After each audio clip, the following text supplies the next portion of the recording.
people words. This is my new thing because whenever when you hear like, I don't know, it's just pop culture or whatever, and everybody's saying the same thing, that drives me crazy. The Well, you know cult of what? culture. People, that's branding. See, everything.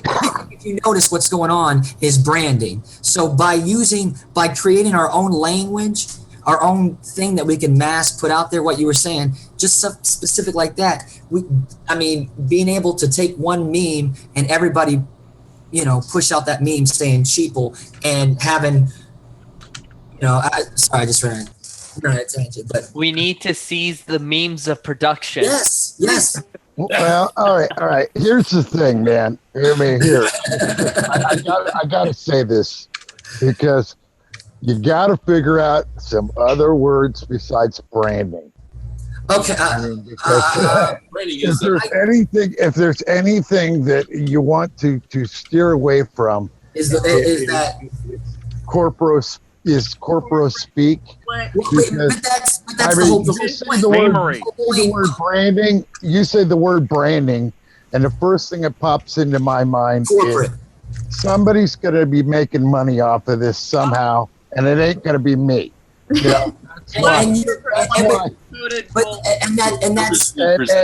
that's why the idea of you can't fake memes that are as good as a large group of people can make up themselves. Right. You know what I mean? Right. I'm just trying. I'm trying to use it's all about language, and that would be a language that somebody in that field would use when you say branding, because that's what we need, because we have to be able to be organized. We don't have to. I understand what you're saying. That it's an uncomfortable term. I mean. But I'm trying to. It's not good branding. Right. Exactly. All I'm saying is you got to take a different approach to it as far as language goes, because that kind of language, if you listen, and if you watch like old Bill Hicks, it's the sort of thing there's a certain vibe to the word brand that just like. Hey, Broken. Have you ever heard of Reason Trout? He's basically talking about product positioning, I think. Right. Like I think we got off. It's like marketing. Advertising. We try harder. Yeah. Right. Marketing. I think we're getting off the point that he was trying to make.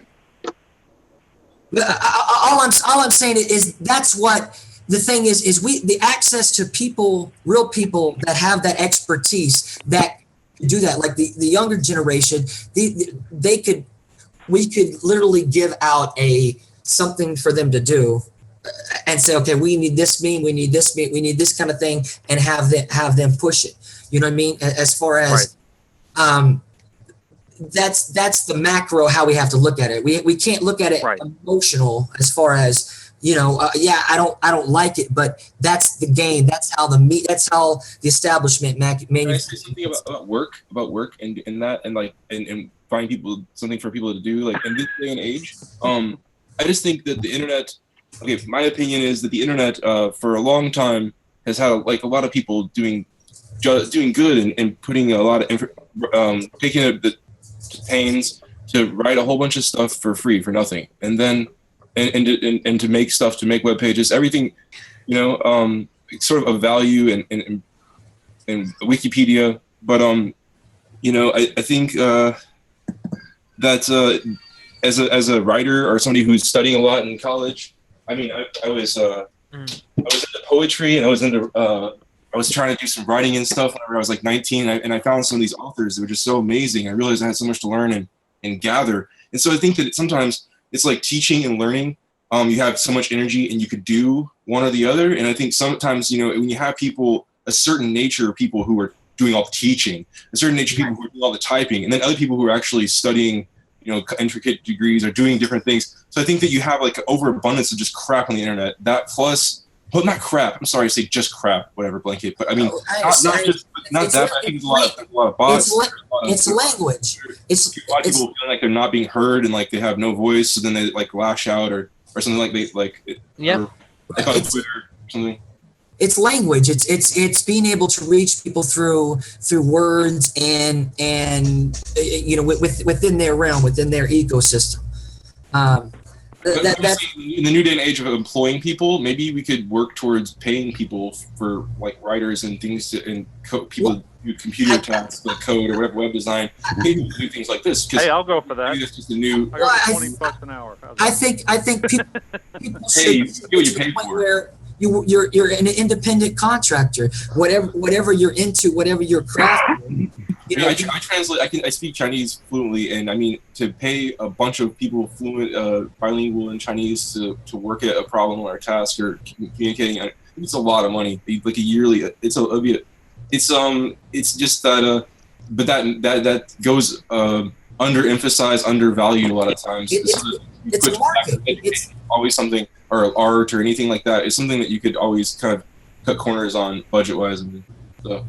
If you're looking for a new CCC or program for like to get people busy doing something like active, robust, like you want to make the web better. I mean, in China, never mind. I want to talk about Chinese politics, but they pay people to make comments.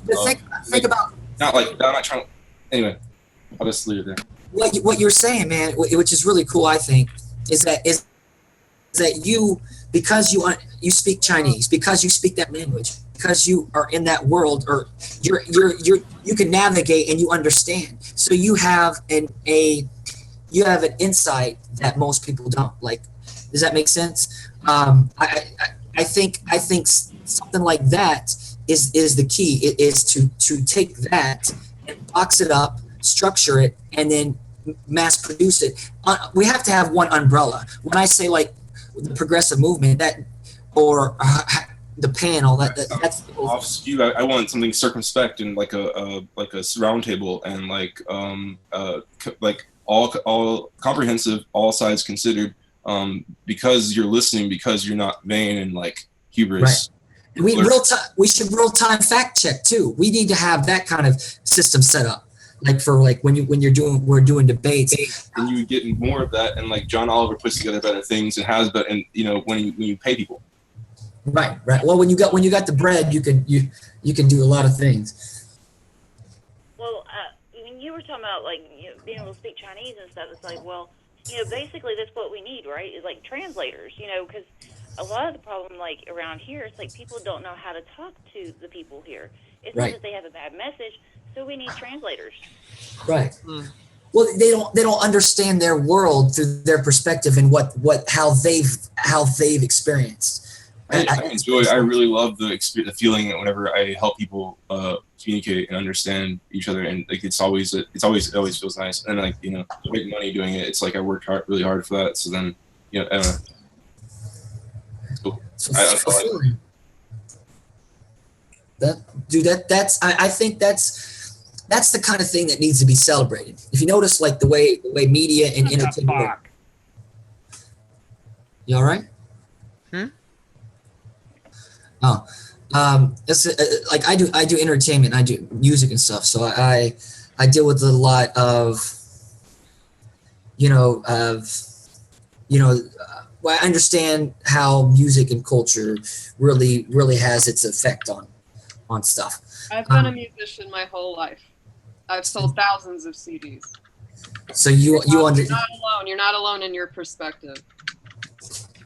Being a teacher, I noticed that it's like, especially around larger audience, it's like really crazy whenever you're in front of it's like an energy, and when you're in front of like a lot of people and like a feeding off of each other, reciprocal back and forth weird thing.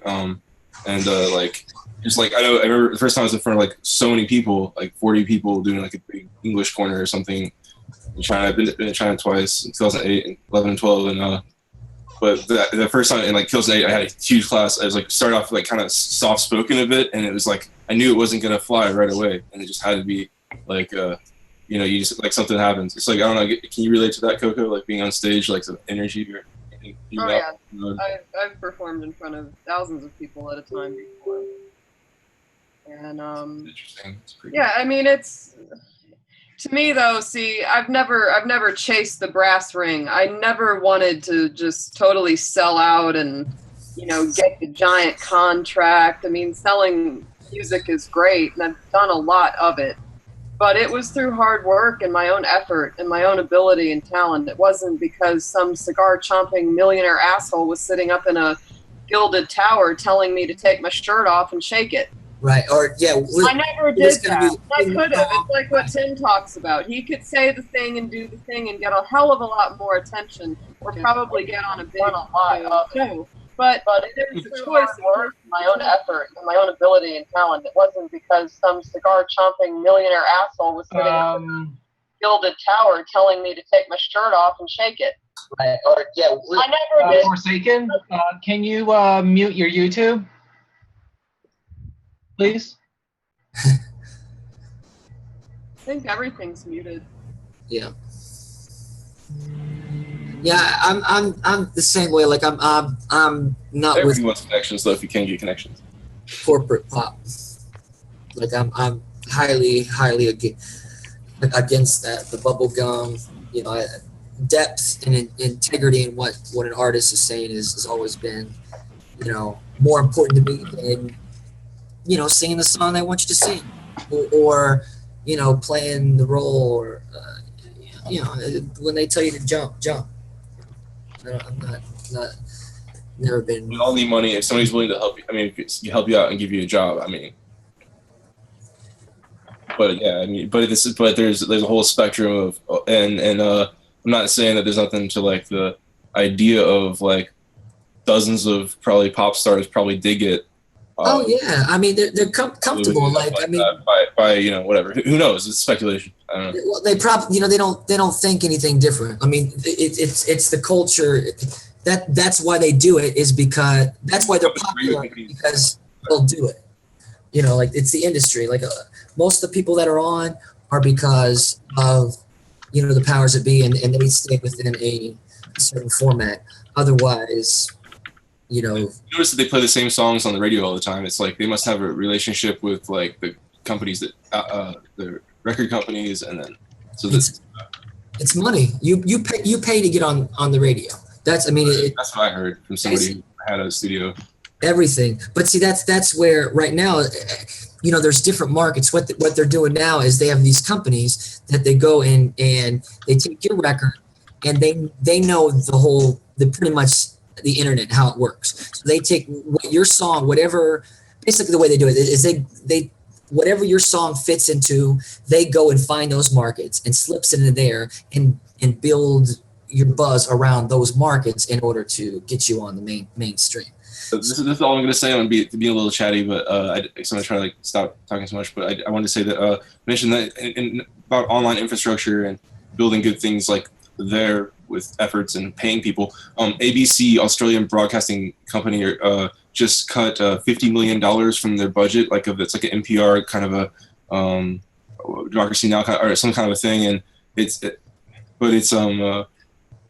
does a lot of things. There's a philosopher's zone on there, which had amazing, especially the first host that was on there, amazing philosophy theme episodes, talking with professors and different things and writers, whatever it would be, historians.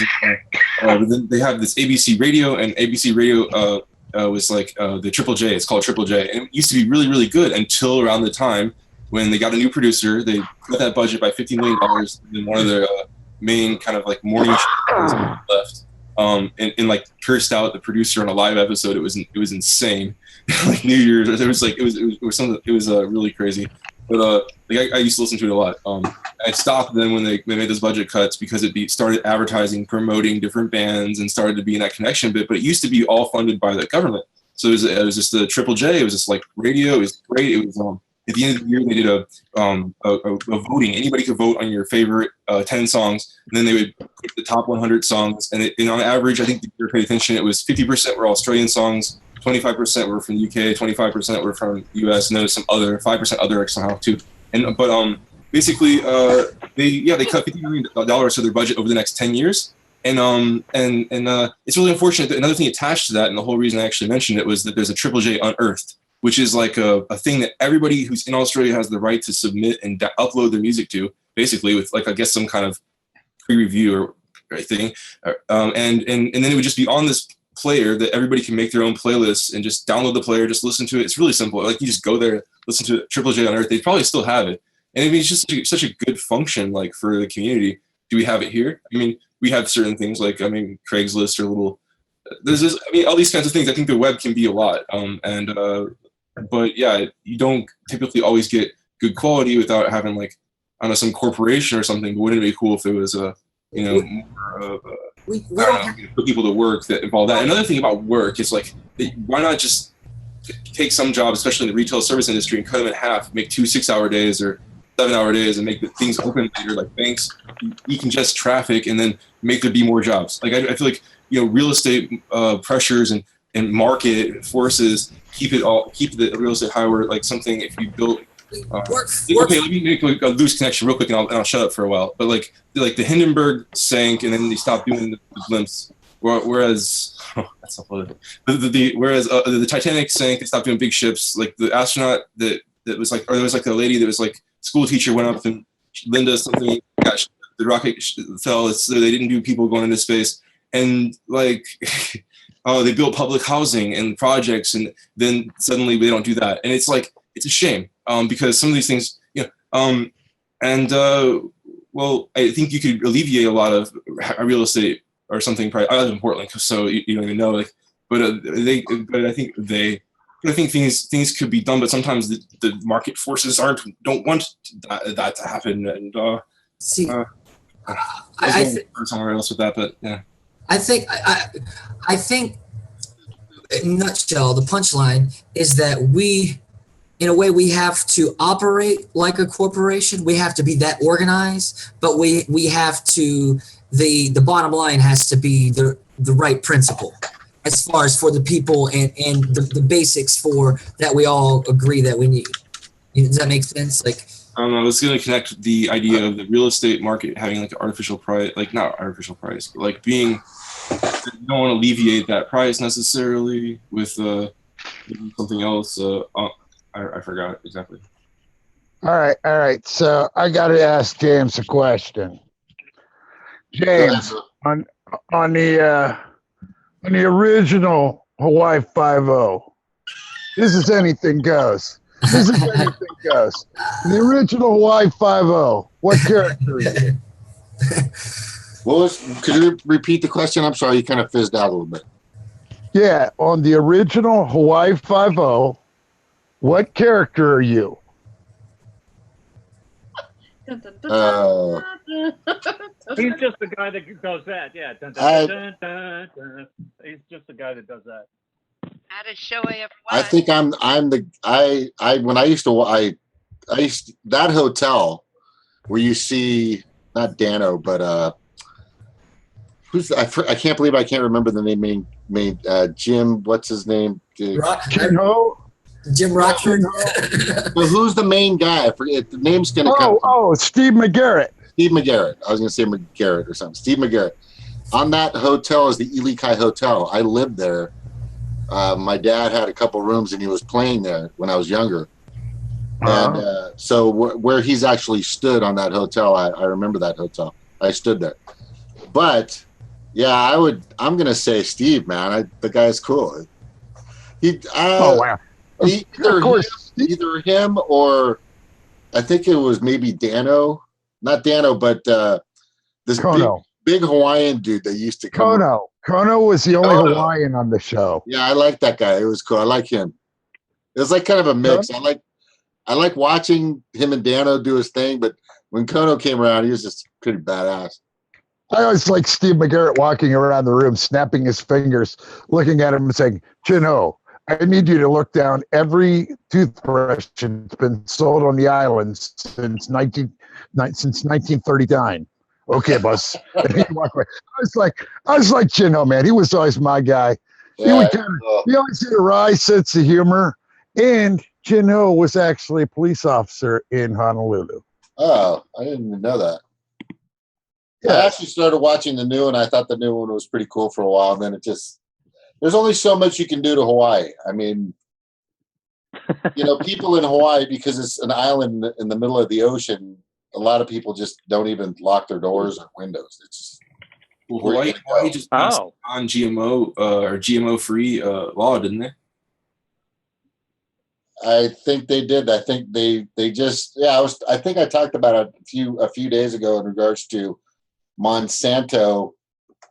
Was they weren't disclosing what they were doing, and they were, as far as pesticides and coming in and like taking over a lot of the agriculture, and then the island of Kauai went ballistic on them.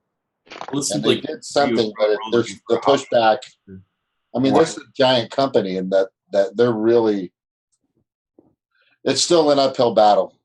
They're still trying. The GMO thing, I believe, is still. It has several stations, but have you ever heard like this? It has a Sunday show, like it's like the NPR station. It has like the Oasis. Does that sound familiar?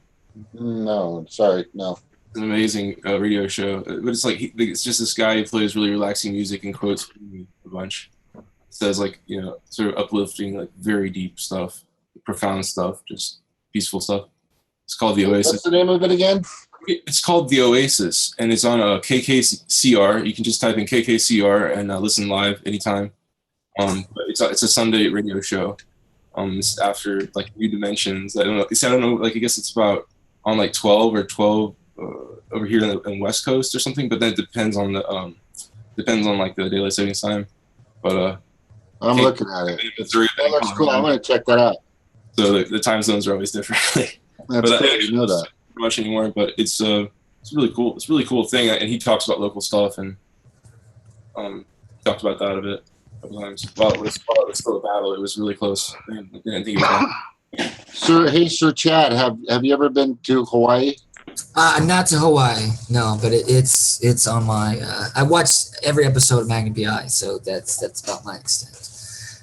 But, it's a great Magnum PI. I like detective shows, so I'm like Rockford, Columbo, you know, PI. Those are my kind of things. So, yeah, no, I really want to go. I love California. You know. You've been to California? Yeah, quite a few times. Cool, man. Quite a few times. But Hawaii just slows you down. It's good. Yeah, it's got that vibe. Yeah, you just get there, all of a sudden you're just. I love it. That's like that. I guess that's Tennessee. That's Tennessee. You know, if you could come from a bigger city or whatnot. I grew up here, so when I lived in Miami, it was the first time I kind of experienced the go kind of, and then when I came back, it was like kind of twice the culture shock that it was when I actually moved to Florida. So I like vibes, you know. So I mean, Hawaii is on my list. Yeah, but it's got to be on your list. I mean, I've been to Alaska and Canada and New York and Texas and, you know, Mexico. I've never been to Europe though, but I did a half a Westpac, which was fun in the Navy. But it's just, Hawaii is just a really great place to realize there is paradise, you know. Right. People. For a little while anyway. Yeah, for a little while longer. Yeah. Yeah. Hey, paradise. They had a guy. They had a guy the other day doing a live feed from Waikiki, where, you know, I was been raised off and on. I've been back and forth to Hawaii at least 20 times. But and he was showing they have these new high tides now that they're monitoring, and the ocean is just slapping up against the walls of some of the hotels right in Waikiki. There's just no beach anymore. It's just, and it's just really bad. I mean, when I was a kid, there used to be a lot of beach. Now there's like hardly any beach. Yeah. Yeah.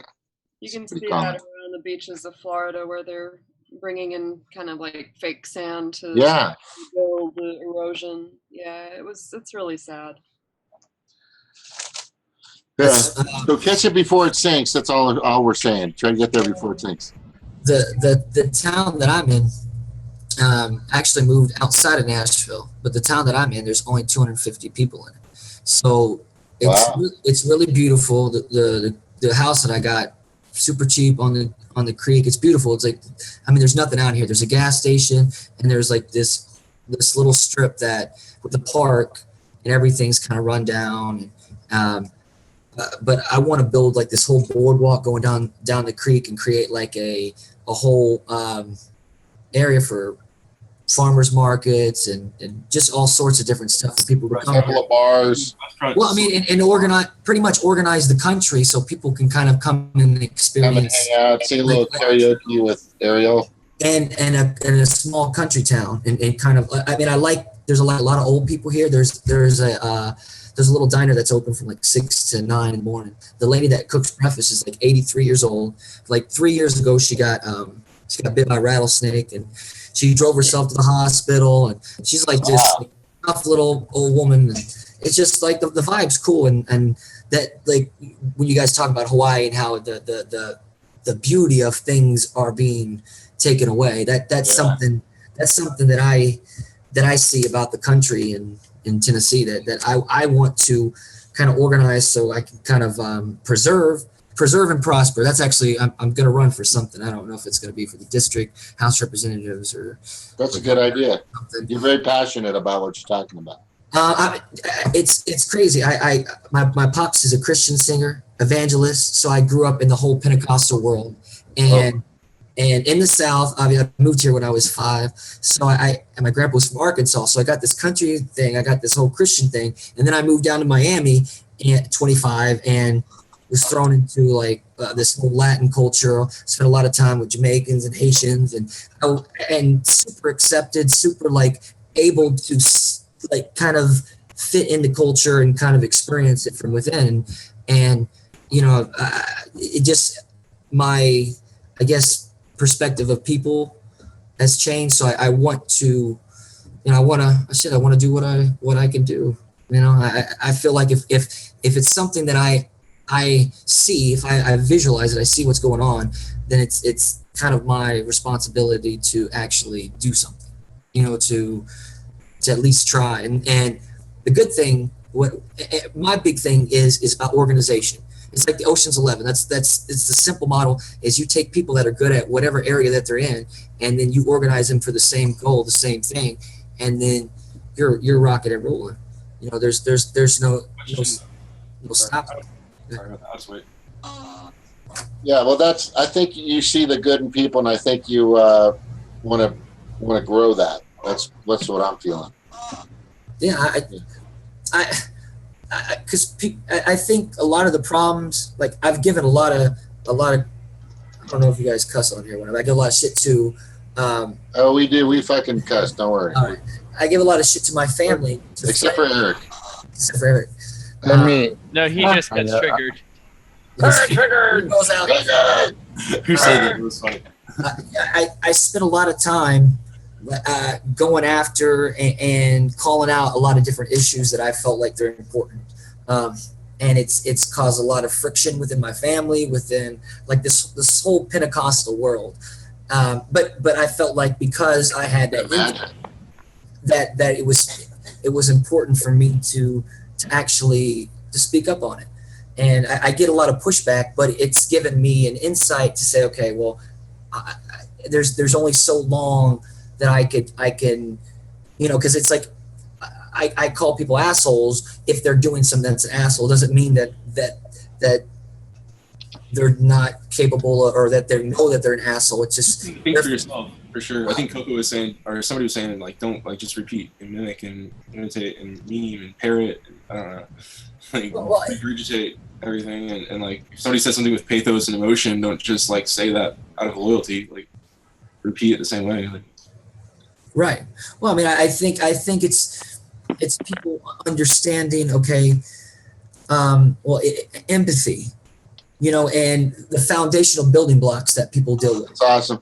You know, it's like even however you want to look at it, we can look at it in real time and be upset. And I get emotional and I get heated. But what I'm learning is to be able to do the macro and step out. And this is what Gary Vee gets to me because he talks in this digital language. So I'm trying to learn how to organize it and put it in that format.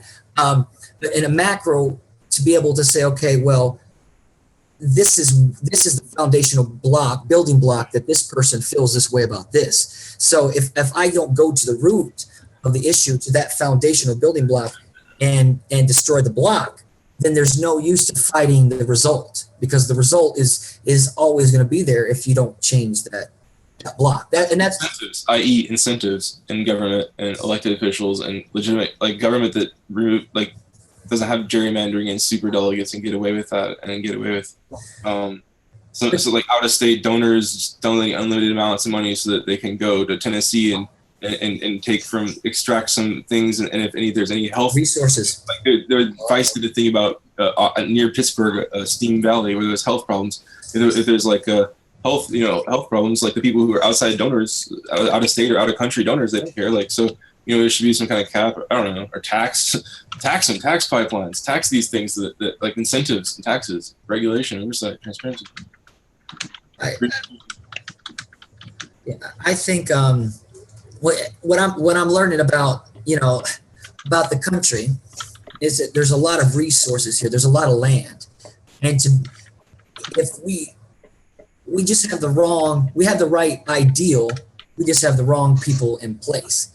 And the macro is that we have the platform for the first time, which is the internet. This is crazy. I mean, this is science fiction. A couple hundred years ago or whenever, they probably would have, burned you at some point. You know what I mean? It's technology. It's the first time that we can actually communicate and demand. I thought you were alien because you had alien technology. Right, exactly. Walking around with an iPad or something.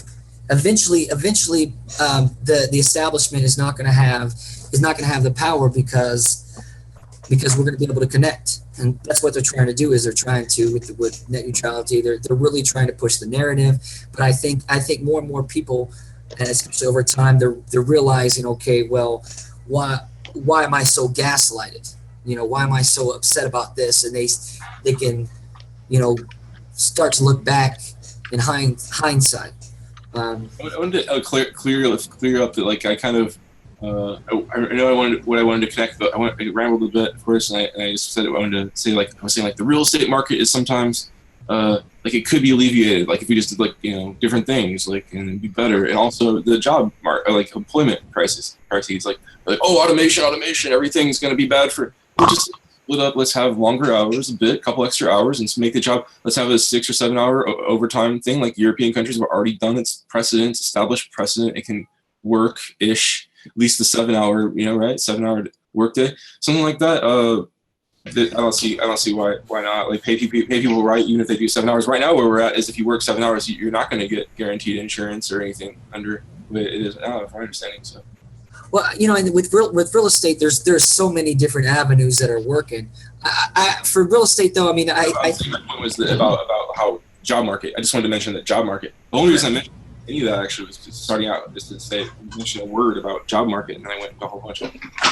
Well, I do title searches, and then I actually used to have a title company. So the thing about the real estate, and I guess the way that I see it, is that there is a lot of automation, a lot of everything's going to become digital.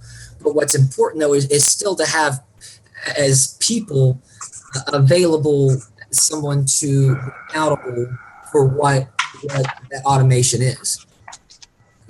You out of here? Peace, James. Hi guys, thanks for coming in, sir. Bye, James. You have a good one. You take care. Guys. Night, James. Aloha. Hi. Aloha. Send me your email. Yes, ma'am. So, and I don't know. I think for I do title searching. So the Register of Deeds, there's a lot of counties that have all the information that are online, but now they have certain systems that pull the mass data and search for it, but it's still not foolproof. I mean, you still have to be able to go in, but eventually everything's going to be digital. I still think there's tons and tons of government jobs for real estate to be able to put all our information into digital. I wanted to ask if it was okay for Erik or for whoever, if people thought it was okay. if like I don't want to be a regular. I'm not gonna. I can't dedicate enough time to be like a regular or anything. Or in terms of participating and dedicating, like I'm not dedicating anything. I can go, but like the thing is, I'm not gonna like be coming that often. But I was thinking about like maybe if next time I come to participate, that if like maybe especially in the what's this called? What's this portion called? In the latter portion as it is now, if I could like bring a couple questions to like survey and ask everyone, like because I think I'd like to get like everyone's opinion about something, like just like take like a little bit of time to be like ask like just say like I want to know what everybody thought about this, like and then like after that like and just like have like a couple things, like maybe like I'll just like I have like 3 things or like whatever, do something like that. I don't know, just as a sort of thoughtfulness and like purposefulness and like accomplishing something and getting also just having like it so that everybody's opinion is heard about like one thing. I think that's useful, getting like a collective. I always think that's like the point. Would that be okay, or something that people think would be I think it's better just to leave it a little bit more free flowing. Maybe let Erik come in with some. If it's free floating, how am I going to be like? How am I going to be now? I want to ask everyone's opinion about this, and I really want like everyone to actually. Well, yeah, I think not just report this. I think that there's you having something that's on your mind to talk about. I mean, that would you got 12 people here, so if everybody answers 10 questions or answers 4 questions times, that's 48 times what? Well, I mean, sometimes you can 2 minutes. So that's like 96 minutes of answering questions. I don't know, man. I mean, like I think just sort of off the wall topics. We do well with just sort of going with the flow and see what happens. I think that Snork always comes in with a lot of great topics. From outer space and beyond, and here and there, and I always want to. So I think that everybody, I think it's more. It's more. You I don't know. It's like. I don't know. It's like teaching your grandma to suck eggs, man. You just let people go with it, and they'll figure it out. Einstein said you can't you don't know anything that you can't teach your grandma. You can't explain to your grandma, rather. Like if you don't really understand something or know something unless you can explain it to your grandma. Basically, put it into punchline where she can understand. Base it down. Break it down. If you got something on your mind and you know that your grandmother or somebody older would look at you like you got 3 heads, it's probably pretty freaking stupid. Just saying. Well, not necessarily. Depends which grandma. Depends which grandma. That's what I'm saying. Yeah. My mom's a pretty kick-ass grandma, though. She really is. She's a 76-year-old. She's like Betsy Johnson. She's really creative and cool and pretty. I'm going to put some pictures up of West Virginia, some of the different places, in case you're wondering. Oh, far out. Is that person in West Virginia totally anti-coal? Because if so, I think she probably would have a hard chance. If coal was a person, I would punch it in the face. Like I cannot. I cannot stand coal. It is one of my top 5 goals in life is to see the coal industry die. Wow. The coal is even worse. I mean, you live in the community affected by its production, but it's also bad when it's burned. It's also like one of the worst things to. Oh yeah, there's a coal-fired power plant a few miles from my house. So it's, yeah, it has destroyed the people, the environment, the economy. I mean, there's nothing that coal hasn't fucked here.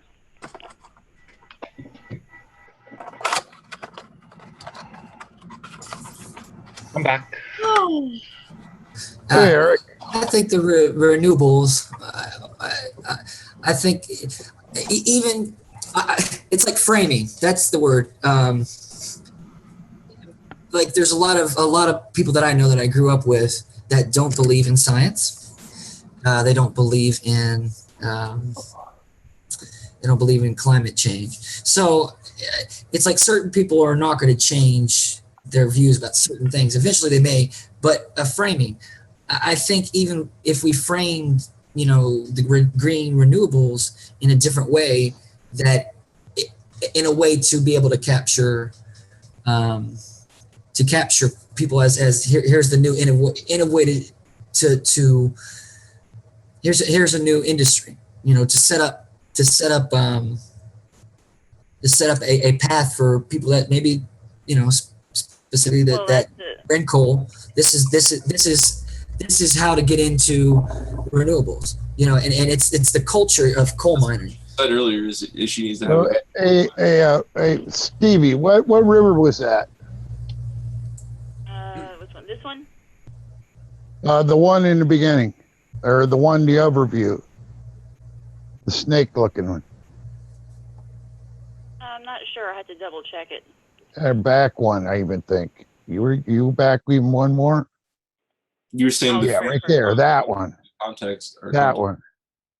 I'll have to. My anthropology teacher said it's different lens. People have different cultural lens on their. Well, more and more people are waking up to the renewables here, because that seems to be where the jobs are at, and that's what we need, and because all along they've been telling us the only option we had was coal. If we want jobs, it has to be in coal. And now people are like, no, there's no jobs in coal, and these people over here, they say that there's plenty of safe jobs, and plus, people there wouldn't be more mine disasters or anything like that. The way I look at things is I go back to Gary Vee, because it's a philosophy. Is being able to find ways to, because the internet allows us to create or do whatever we want and have a place to market and widespread, access. That implies that you know how to create it. That implies that that implies that you know how to do that, and then the internet itself has all the information you need. If you can get on Pinterest, if you know how to build, there's if you sell $100 worth of product to 1,000 people, that's $100,000. That's a lot for a lot of people. You can get on Pinterest, somebody that knows how to woodwork. Instead of doing something for somebody else, using the internet, you're able to do a smaller amount of work and have a direct access to customers, and to be more of an entrepreneur, whatever it is that you're interested in. And that's, everybody talks about free education, all this kind of, I look at it like, well, damn, all we have to do, like MIT has all their courses on for free. There's a lot of different places that have all their information. We just have to have a system where somebody can have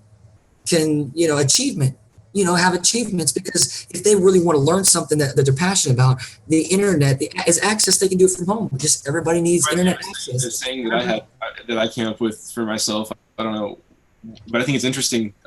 There's some homework that without the grades it would be useless or not important at all, and then there's some homework that there's some homework that even without the grades would be actually super important, or something like that. I don't know. I used to say it better. Right. Well, it's about perspective. To learn something, to understand something is different from learning something to repeat something. And I don't think there's a lot of focus on teaching kids how to understand, first of all, human and culture, how people are, other cultures, and I don't think there's a lot of focus on that. Understanding that as a base level, to where you apply that to your whole life, then you understand, okay, well, if I want to be a dancer or if I want to be a fisherman, you have to be able to understand, okay, well, here are the best people in each field. Here are the best people. These are the top people in this category. These are the people to emulate. You know what I mean? I think that there's not a lot of focusing on. Remind me of something else. That I think in terms of sometimes, which is that something can be valuable, but not meaningful. But if something's meaningful, it's usually it's valuable. Yeah. Right. Oh, that was the New River Gorge. Oh, I've whitewater rafted there. Yeah. Always looks like fun. I still haven't done it yet, but maybe one of these days. Yep. If the water's still, usable. All right, you guys. I'm gonna get out of here. I'll get. Okay. Bye. Have a good one. All right. Nice meeting you. Enjoyed it. Bye. Yeah, I went down there. I've rafted the Cheat River, and the Monongahela. And then the Golly. That's about, I think, like an hour from where I live. It's a kick. It is a kick. In the Chinese language, they use the word meaningful a lot, like really casually to kind of like mean good, or I think like having meaning, like yo isa and good is kind of like good, and then also buhao isa, bad, not I don't know how. But buhao isa actually means sorry, or like, but it's a very casual form of sorry. So like if you would say like Bushi, which is more formal form of sorry, it's like almost too serious or something. But or anybody relatively close at all, or any casual way, you can just say buhao isa. Actually, you actually say buhao isa, which means like I'm sorry, like ahead of time sometimes in Chinese, which is fun.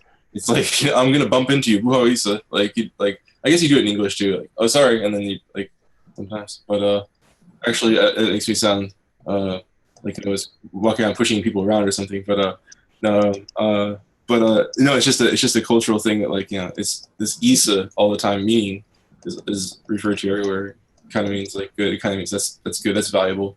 So maybe that helped me. Maybe that sparked my thinking about the valuable versus meaningful thing. And also reading Nietzsche, I guess you hear plenty about values. I'm going to show you. See, now, those were the pictures of the really pretty parts of West Virginia. I'm going to show you, there's a couple of them from where I live, so you can see the difference here. Oh.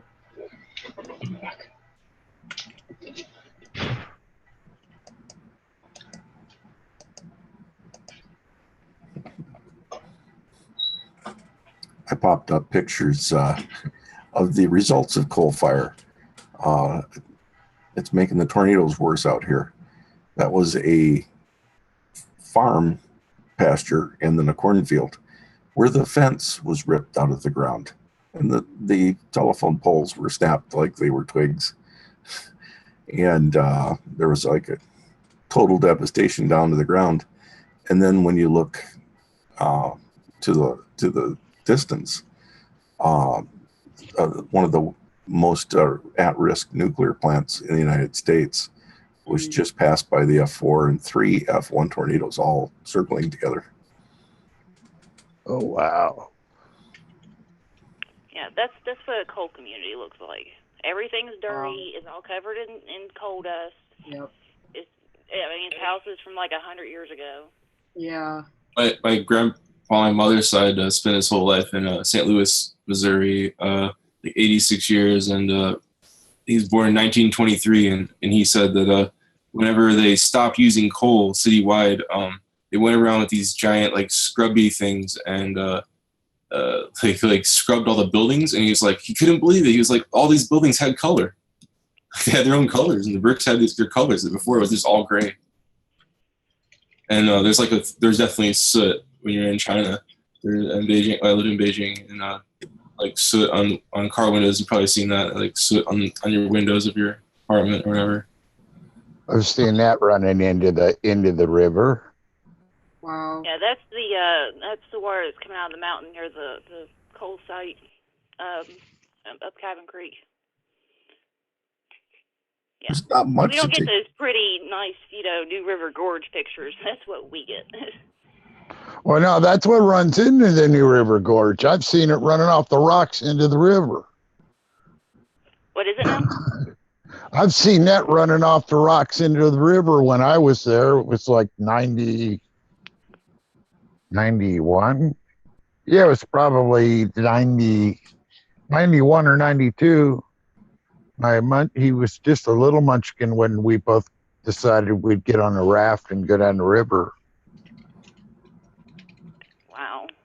So you know, like light bulbs are like 10 times more efficient now, or something like that, right? Like, what if we built what if we were to build all kinds of solar panels everywhere, and then all of a sudden there was like a 10 times better one?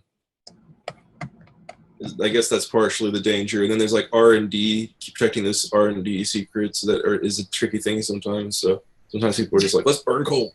We got plenty of this coal. We can trade coal.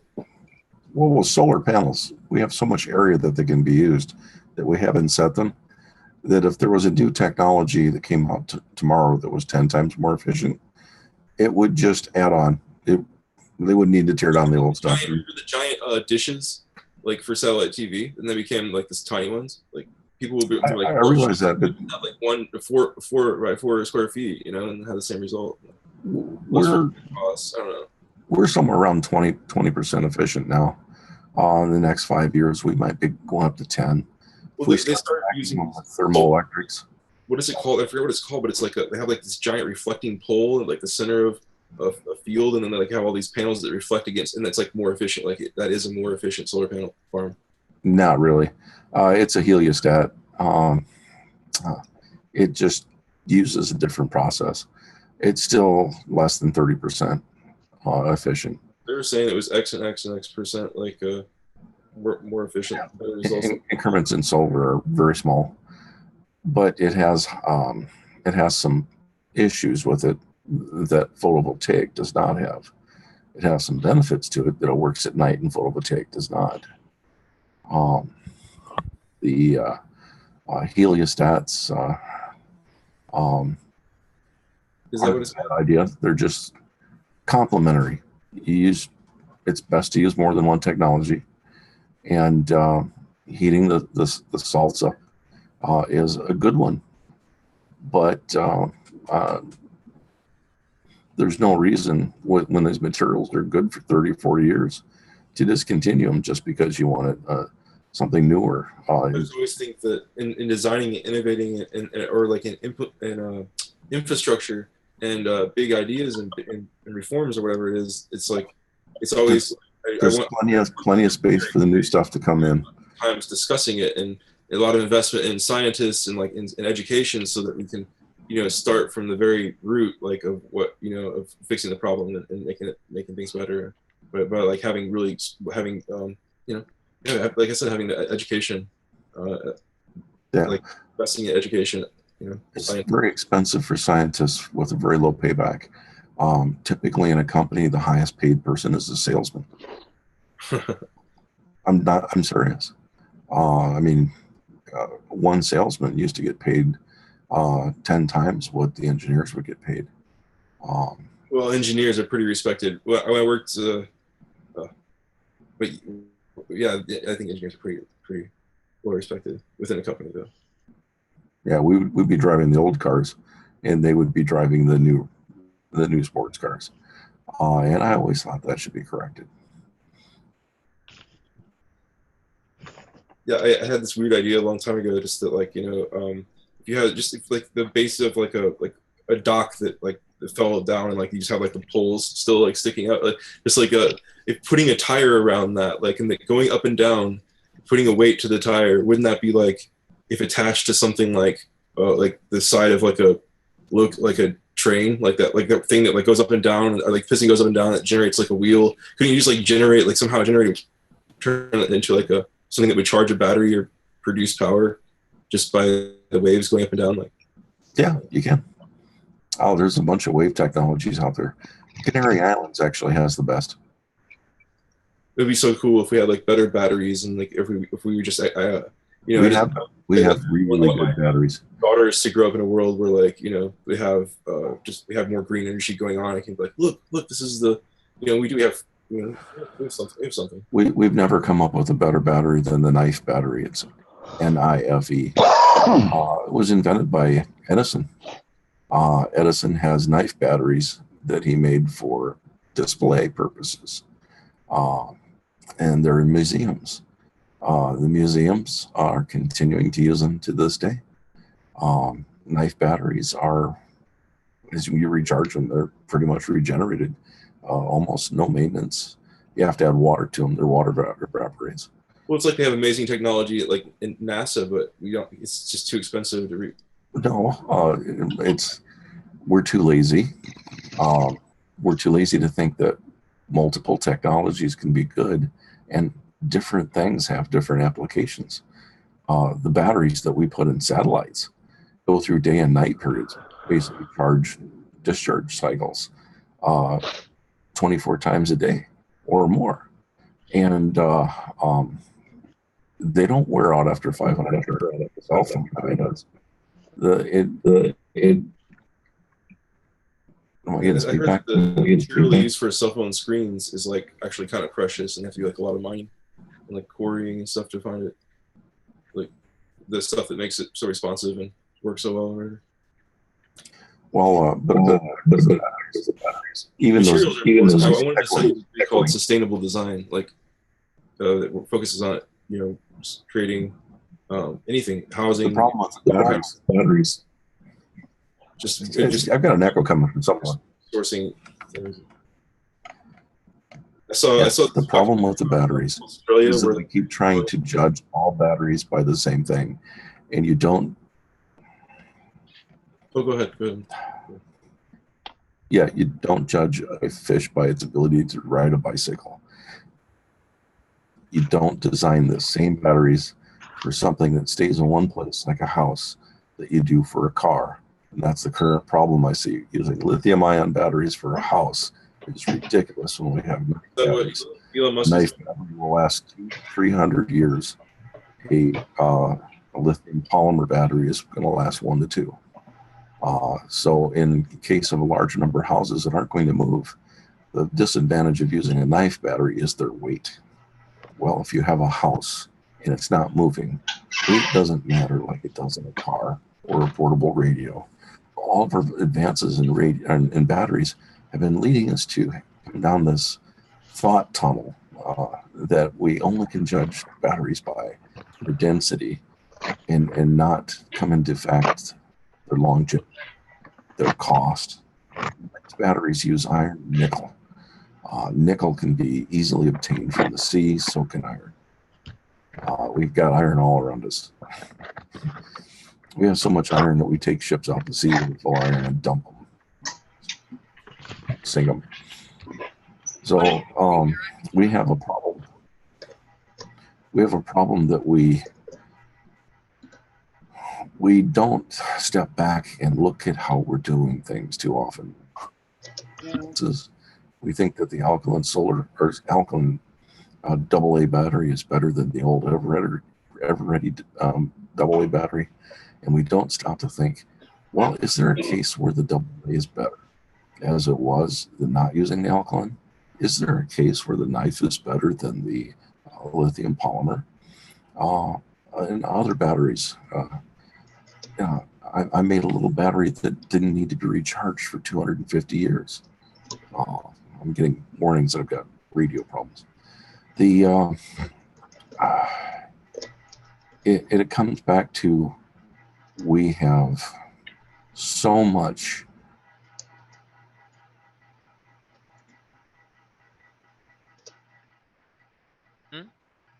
Did something happen? I don't know. Looks like he may have frozen. Yeah, something happened there. Well, later, folks. Oh, gotta write it backwards next time. I'll see you tomorrow, maybe. Take care, man. All right, take care. I'm probably gonna be turning in pretty soon. Although, before I do head off, I wanted to announce that the Gales of Revolution is up and live. So hopefully I'll be able to put out my read through of the first 2 chapters of Peter Kropotkin's Conquest of Bread, and then either tonight or tomorrow or some point within the week.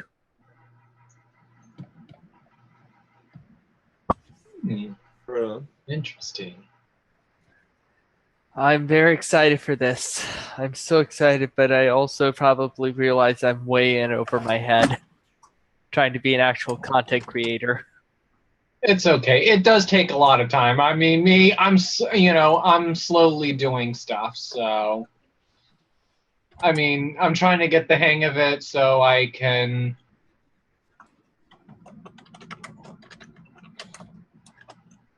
Uh-oh. Oh.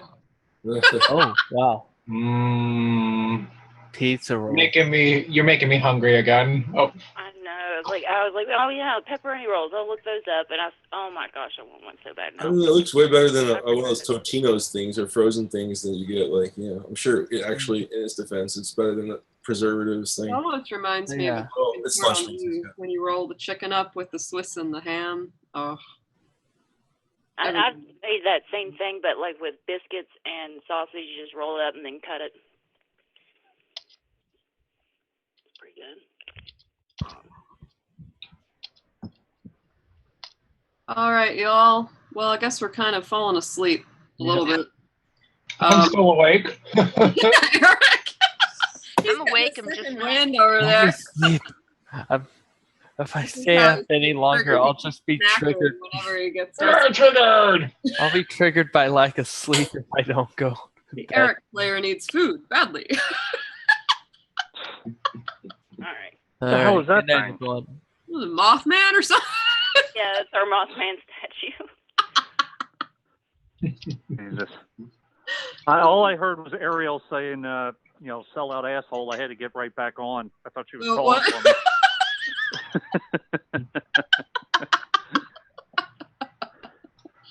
Oh, man. I got something to ask you guys. I got a favor. I'm learning the art of connecting with people because Stephanie, I got her last name wrong. I thought she was on Twitter, and I tweeted a Stephanie Corsento or whatever the hell her name is, and it was the wrong Stephanie, and she blocked me. Uh-oh. And I'm like, oh crap. I took a look. I was like, oh crap, she's the wrong one. So I got on another thing and said, hey, I'm not bugging you, but this is what happened. I hope I didn't bother you or whatever. So it's Stephanie Chateau, yeah. Yeah, very so I was like, hey, are you going to see us in chat? Block. I was like, oh crap. I thought it was a foreign, proposition. Just like, no. Right. I was like, oh God. There's so much of that, so I'm sure, But it's confusing. It can be confusing, though, because everyone has different names on YouTube, sometimes Twitter, or here when you get on. Like, I'm a patron for Mike, and Mike has Mike Figueredo of the Humanist Report. And he has this thing for certain patrons where you do a Google Hangout session with him. And I was in one, and it was cool. And he's like, oh, I like the stuff that you're doing, etc., like with the after hours and things like that. And then, I tweet to him and saying, hey, would you like to be on a panel, etc., etc. It's like, he was silent, and I was going, what's going on? And he's like, finally he realized it was me, and he's like, oh, I thought you were I didn't know who you were. It was just because I have this Tupac Shakur cover on my YouTube and Twitter. Right. But it doesn't have my name. So, yeah, I thought it was... Well, like, Steve Grumbine, I friended a Steve Grumbine on Twitter, and I was going off about MMT and all this stuff, and the guy unfollowed me and blocked me. I'm like, what's your Twitter? I want to unfollow you and block you. You know me. I don't think I can mistake Tequila Sunrise. What? I can't remember your other, or whatever it is. Tequila Mockingbird. See, maybe I'm wrong. Oh, see, I just mistook you. I'm probably gonna get blocked by somebody else. We've got a place called the OK Cafe here in Atlanta, and they've got a note from Harper Lee displayed in there. It's pretty cool. Speaking of Tequila Mockingbird, yeah. Well, actually, didn't she pass away recently? Yes. Yeah. Okay. Right after she did her sequel, she had to get the sequel in. Oh. Actually, didn't she pass away recently? Yes. Yeah. Uh-oh, we got... That was me. Feedback. I did it again. Sorry. Yeah, I don't want to hear myself. Yeah, that's Nobody what... likes the way their own voice sounds. Just the way it is. So does anyone actually like their own sound when they, or like when Not you play really. back? Okay. I mean, No. even for me doing music, it's like if I record, I don't like hearing myself back. I don't sit around and listen to my own CDs. It would be weird. I kind of feel the same way, but at the same time, I just look out of curiosity. I tend to up my pitch and get more southern when I start hearing myself talk, because I think it's less annoying, but I'm sure it's more annoying. I don't know.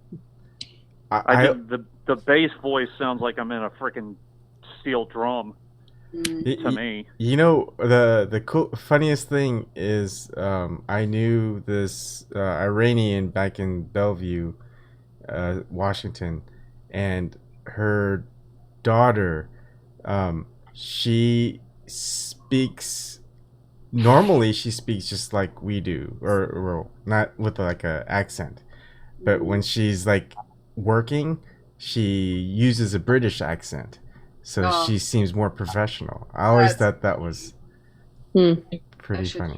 Right. I think Southern Iran used to be like part of I don't know, something, but like territory or something like that for. Whoa, what was that? And also, people who learn English in schools with British teachers and stuff. Like that's just. I remember I had an interview in Qingdao in 2008, and this guy named Charles or something, and I went there and I swore it was a British person and it was a Chinese guy. Yeah. So Hong Kong Chinese actors and actresses, I remember they were doing like a movie panel where they just kind of talk about their movie and stuff, and I was expecting to have that typical Chinese English accent, but man, they spoke better English than I did. I was like, wow, I never fully expected that to happen. But part of the UK until 1997. So. This has helped me because I hate being on camera. Honestly, I'm always a photographer, so it's better. I mean, I did watch some, when we were first doing this. Like, do I want to keep being on YouTube or not? But so yeah, I don't know. It can help. Yeah, listening to your own voice is kind of weird, but I don't know. I tried to make videos like political things I wanted to say, and I'd end up doing like 10 different takes of it because it just wasn't right, and I was so particular about it. So this is good for me because I'm just like, yeah, whatever. Yeah. Unless I like completely blow it or I miss something, I'm like the Ed Wood of political YouTube videos. I just go with it because it's like unless I really screw up, I'm like, no, that's fine because it's spontaneous. Because I don't want to start like reading stuff off a prompter or reading stuff off a card or something. Yeah, you need to get someone to come in with the paper plate, flying saucers behind you. I actually thought of that, or get like a freaking dry erase board. That would make it so great. That's just kind of focus on keywords. A little crazy. Well, Holly drives me a little crazy when she reads. It's a little, stunted, but when she actually speaks to us, she's great. Mm-hmm. But when she like reads from a prompter or reads a news story, it's like I can read the story myself. What do you think really about it? Hard to learn how to read off of something like that. That goes back to judgment and discernment and like discrimination of like how to like tell exactly what you should choose or select in terms of a clip or which article. And so I think that like you can do that well. Yeah, Tim or bastards. Like H.A. Goodman. I know I don't have to watch his video because everything he does is just him talking. He doesn't share like a video or anything like that. So I know when I'm listening to H.A. Goodman stuff, I don't have to watch my phone. It's like radio. Yeah. But then there's something like if you watch the Humanist Report with Mike Figueredo, he usually has the snippets with the highlights and like all this other stuff. So I feel like if I'm watching him or Jimmy Dore, he does the same thing. Like I'm missing out on potential like video clips or transcripts. Well, what do you guys think about putting clips in the videos as opposed to just putting them down as links? Because for me, I want to make anything that I put in, at least at first, because people don't know me. Do they really want to hear me talk for 30 minutes and put clips in the middle, or is a 5 to 10 minute clip fine enough? I'm trying to make it between 5 and 10 minutes. It's not about yes or no. It's about choosing the exact time to start the clip, to end the clip, and like judging on that about that pertinence or relevance. Right. Yeah. Like if I want people to follow with me, but most people don't. But they can see the URL. They can see, and I'll put it in the description box so they can see it. But they know that I'm not mimicking anything or like altering anything, and I try to do everything in one take. Right. I play back the video so they can watch it, and I wait for it. You mean mocking? So, Ebon, what do you think about that? The Cindy, that video that you guys brought. At this point, it's like a he said, she said, and the hardest part is like we're kind of looking at everything from the outside. I mean, the perspective of her and everyone else is from the inside, right? Right. And telling it to people outside. So I think it's just another perspective, another viewpoint, and to take into consideration. But it's no different than anyone else's viewpoint that we can't really confirm. Right. Yeah, there was one part. I didn't watch the whole thing, but I watched a lot of it. Where there's a woman that calls it, or she had a voicemail of some woman that had something to say about Ed Higgins. Is it? Yeah. I'm new to this. I mean, I had heard that they thought infiltration into, the protesters at the water protectors, from like the security team and stuff. I'd heard that, but I didn't know all these names and stuff. But anyway, she plays a voicemail that's just some anonymous person saying stuff about Ed Higgins. And to me, that's just, I don't know. I just wouldn't go there. Like if it's kind of like you're getting a window, as you said, into a private conversation, but we don't know what to believe or what to. I don't know. I have a problem with that. You're kind of hitting legal ground there too. Yeah. Because if I didn't give you permission to use my voice, in a voicemail, and I find out about it, Yeah, might be some issues there. This is the part I worry about with independent media, that there's all this, infighting and all this stupid whatever is going on. I mean, if there's a real story and there really was, there were people from that security company that were posing as water protectors, I mean, that's a big story. But we've got to have, evidence. And I don't know. I can't take the time really to sit there and try to follow all these, this person said this, and who knows what's real, I don't know. I don't like news covering news. I really hate that, unless it's just blatant, this guy is lying, like the guy, who was it, the guy from Time magazine that just completely falsified a story. Was it? I can't remember the guy's name. It was a while ago. Or the guy who went on Oprah and wrote a false autobiography. Wait, that was a South Park episode, wasn't it, Erik? Oh, the one. The little pieces or something. Oh, A Million Little Fibers. Oh my God, that episode was great. Yeah, actually, do a South Park reference. Yeah, how about that? Million Broken something. Wasn't he featured in Oprah's book club or something? Yeah. It was and she it was A called Million out. Little Pieces, I believe it was called. That's it. That's right. There was a news reporter that got caught, really caught falsifying his sources, and I can't. It was, as I said, it was can't remember the guy's name. Oh, okay. Or the news anchor that good said. reason. Do you remember what the case was, a scenario or circumstance involved or something? You know what? I'll go back and I'll look into it. It's fuzzy in my mind, but this guy was like becoming a big deal, and then he got discredited. Yeah, I mean, just like completely discredited. Mm-hmm. But the Million Little Pieces, yeah, I remember that one too. Oh. And Oprah just ripped into him. What about Brian Williams when he? Yeah. Oh, but now he's on Brian MSNBC. Williams. I forgot about him. I just need welcomed him on. The Lee Camp and the folks that redacted tonight, or the Jon Stewart when it used to be good, and or like the John Oliver or what the Bill Maher what it could be now, but it isn't at all. What it used to be. Right. I need that to remind me, because I feel like if it was only this serious and also heavily like like it's heavily involved in like basically being beholden to like I don't know, money interests. If it was only that, I would eventually probably like start to believe it or something. So like I actually like Hard Bastard. I do not agree with everything.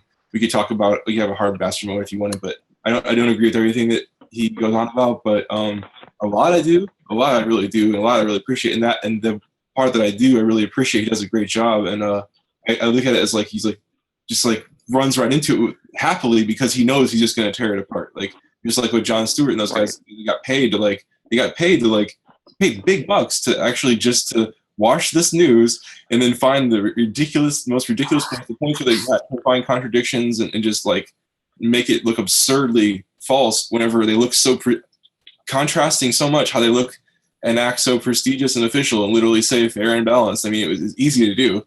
And the point is that now we're not just looking at a Republican and doing that for Republicans. Actually, the ones that are doing it, like Hard Bastard and I guess reacted tonight, presently, they're not just looking at Republicans. In fact, there's a very rich field for the Democrats. I need that. I need those. So maybe it's a guilty pleasure, but I think more it's like keeping me remembering like how absurd the media is and how ridiculous it is. The problem with Jon Stewart, I think the jump the shark moment for Jon Stewart was when Obama got elected, because then Jon Stewart. It wasn't that Jon Stewart didn't have a target anymore, because Jon Stewart went after Obama too, but it was the fact that Jon Stewart started taking himself too seriously. Mm.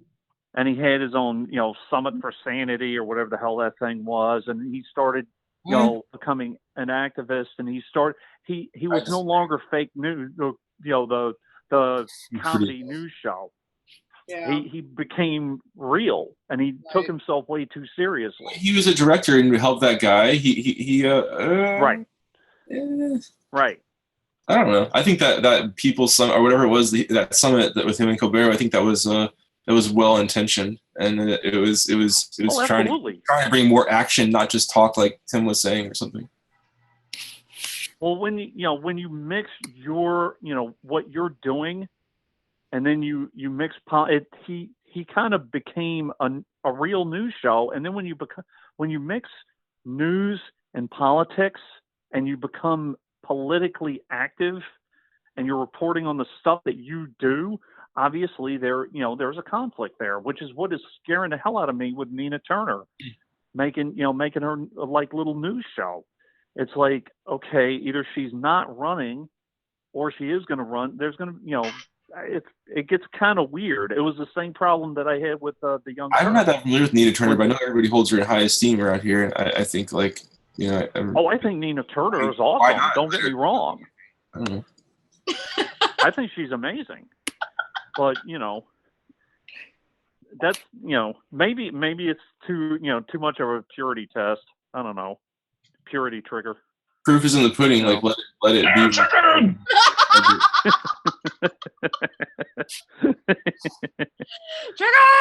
I mean, triggered. Nina is the real deal. Big time. She doesn't give a crap what the Democrats think. Tulsi doesn't give a crap what the Democrats think. And despite what people say, I'm going to get into Bernie doesn't care either. I really don't think so. I think his problem is ego. But, I love Nina. but I just Wasn't think that Jon Stewart's problem too? Yeah, I think. Well, John did the right thing. He got he got out. I can see that he's overly cynical a little bit at times.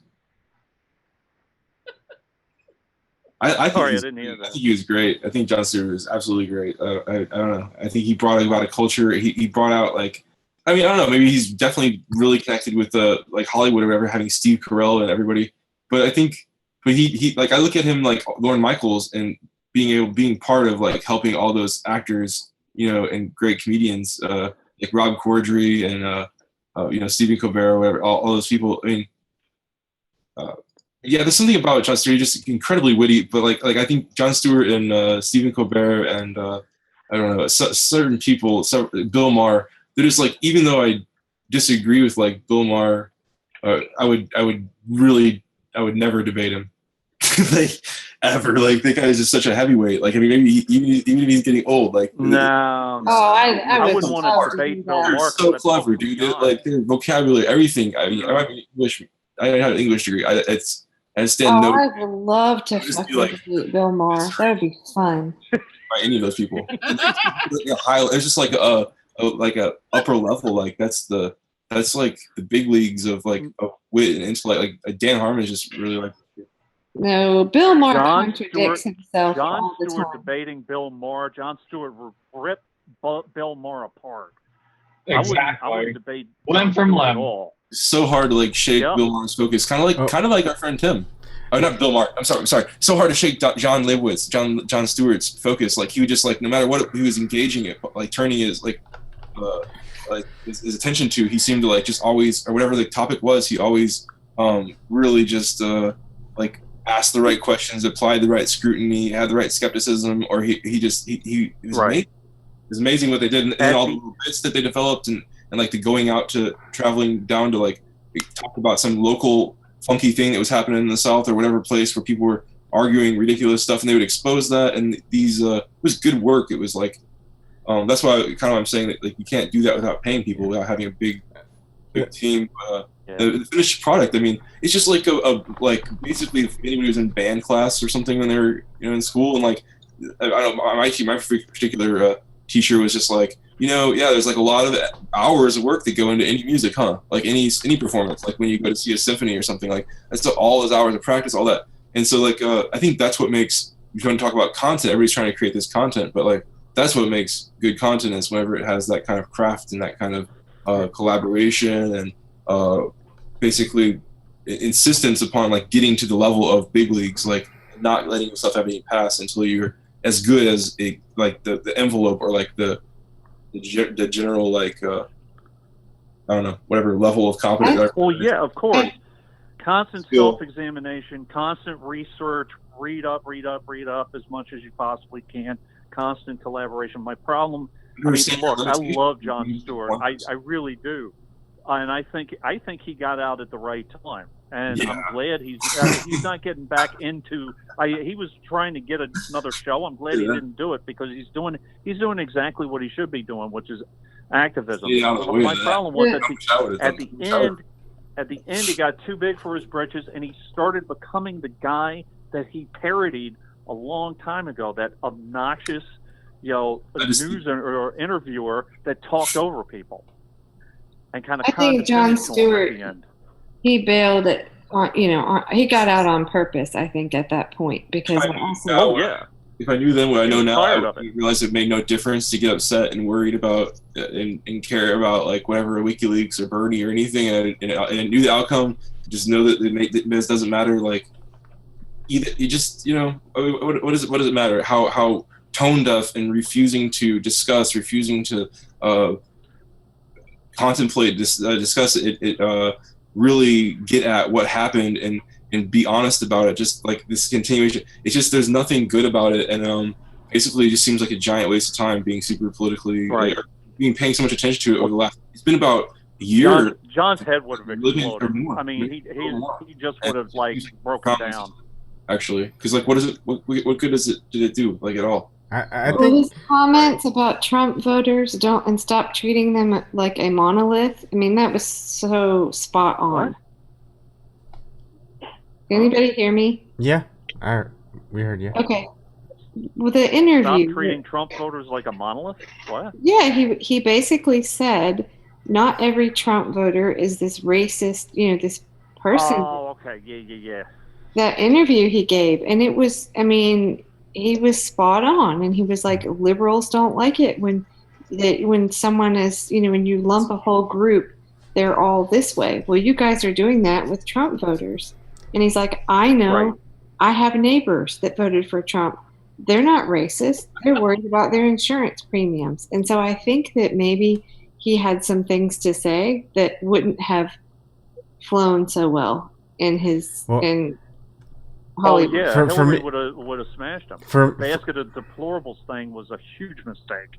Yeah. For me, this is my conspiracy theorist thing about Awesome. Jon Let me Stewart. get the aluminum foil. Yeah, tin foil. I guess it changed to aluminum. They ran out of tin, I guess, I because can't of all the afford people. tin foil. Yeah. Look, like there's so much changes around political commentary, especially in the comedy world.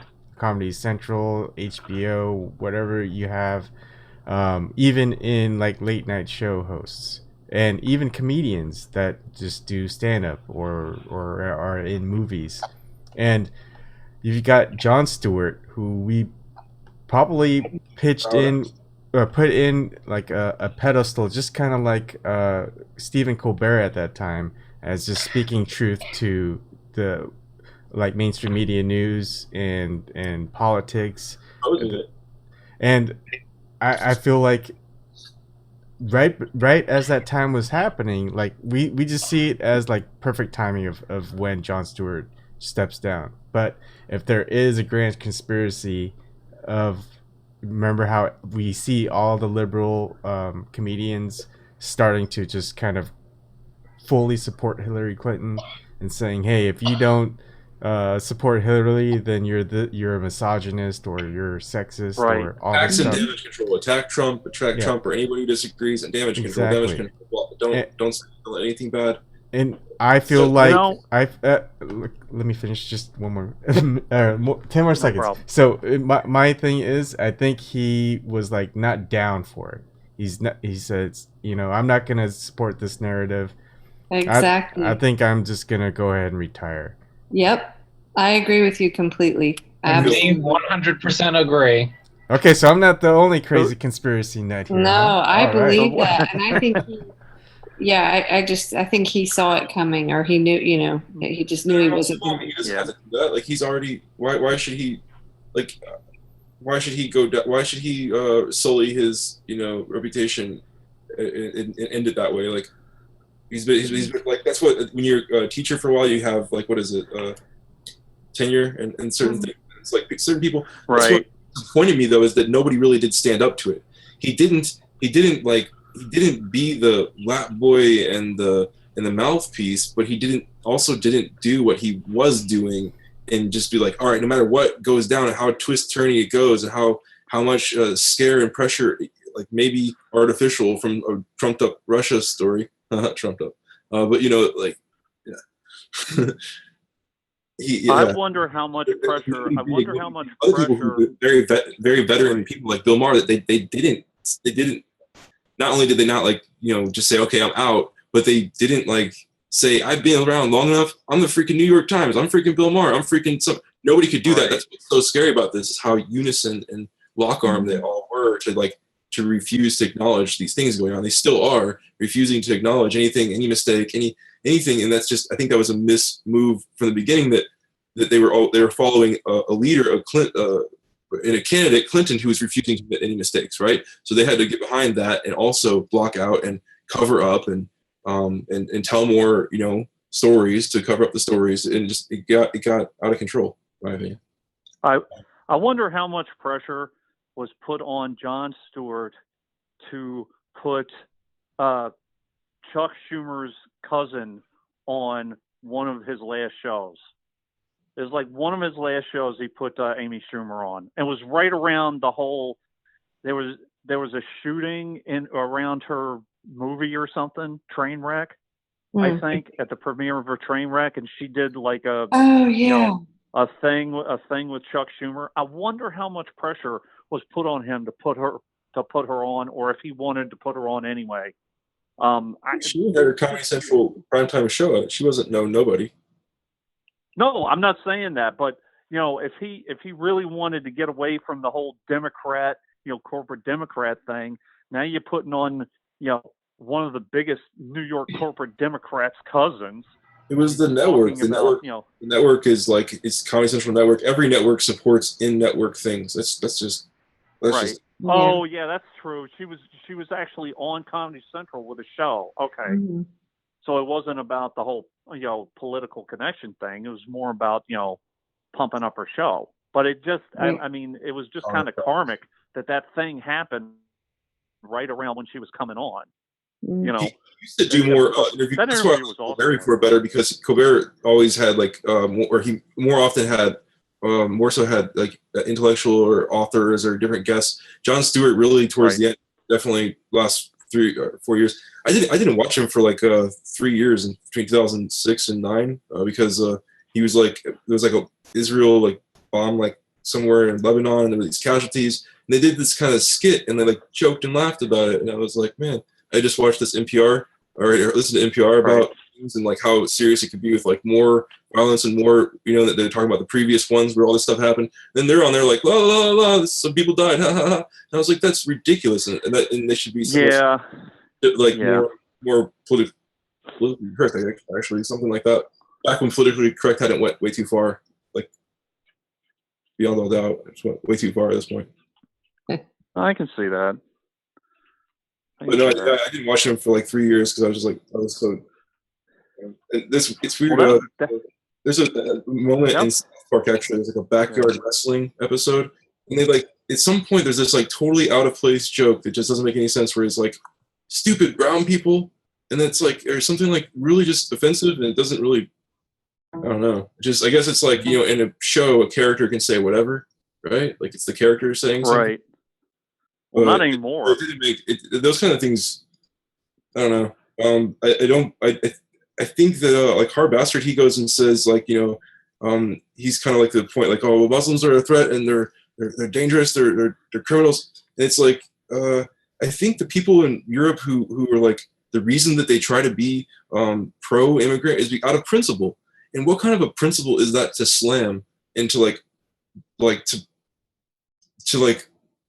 accuse people of to come at people and be like, oh, well, how why should you have this principle? Why should you have this belief about you that you believe that people should, refugees should be helped and people should be treated equally? Like, I think that's a great thing to look beyond race and treat people with equal decency and stuff. So, just to look at it through a fear lens is, or any kind of putting people down lens is never cool. Or like, we're better than you, our lives mean more, or something like that.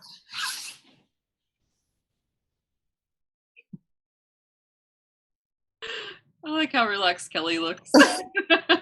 Sorry, I had to lie down. It just gets that way. But I was like interested in what you were talking about, so I jumped back on.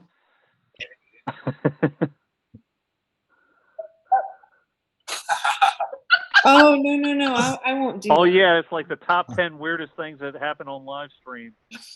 She like falls asleep. I think sometimes it's just the angle. Like I'm looking down. I swear I don't sleep. I'm like the biggest insomniac. The cat like falls asleep on her head.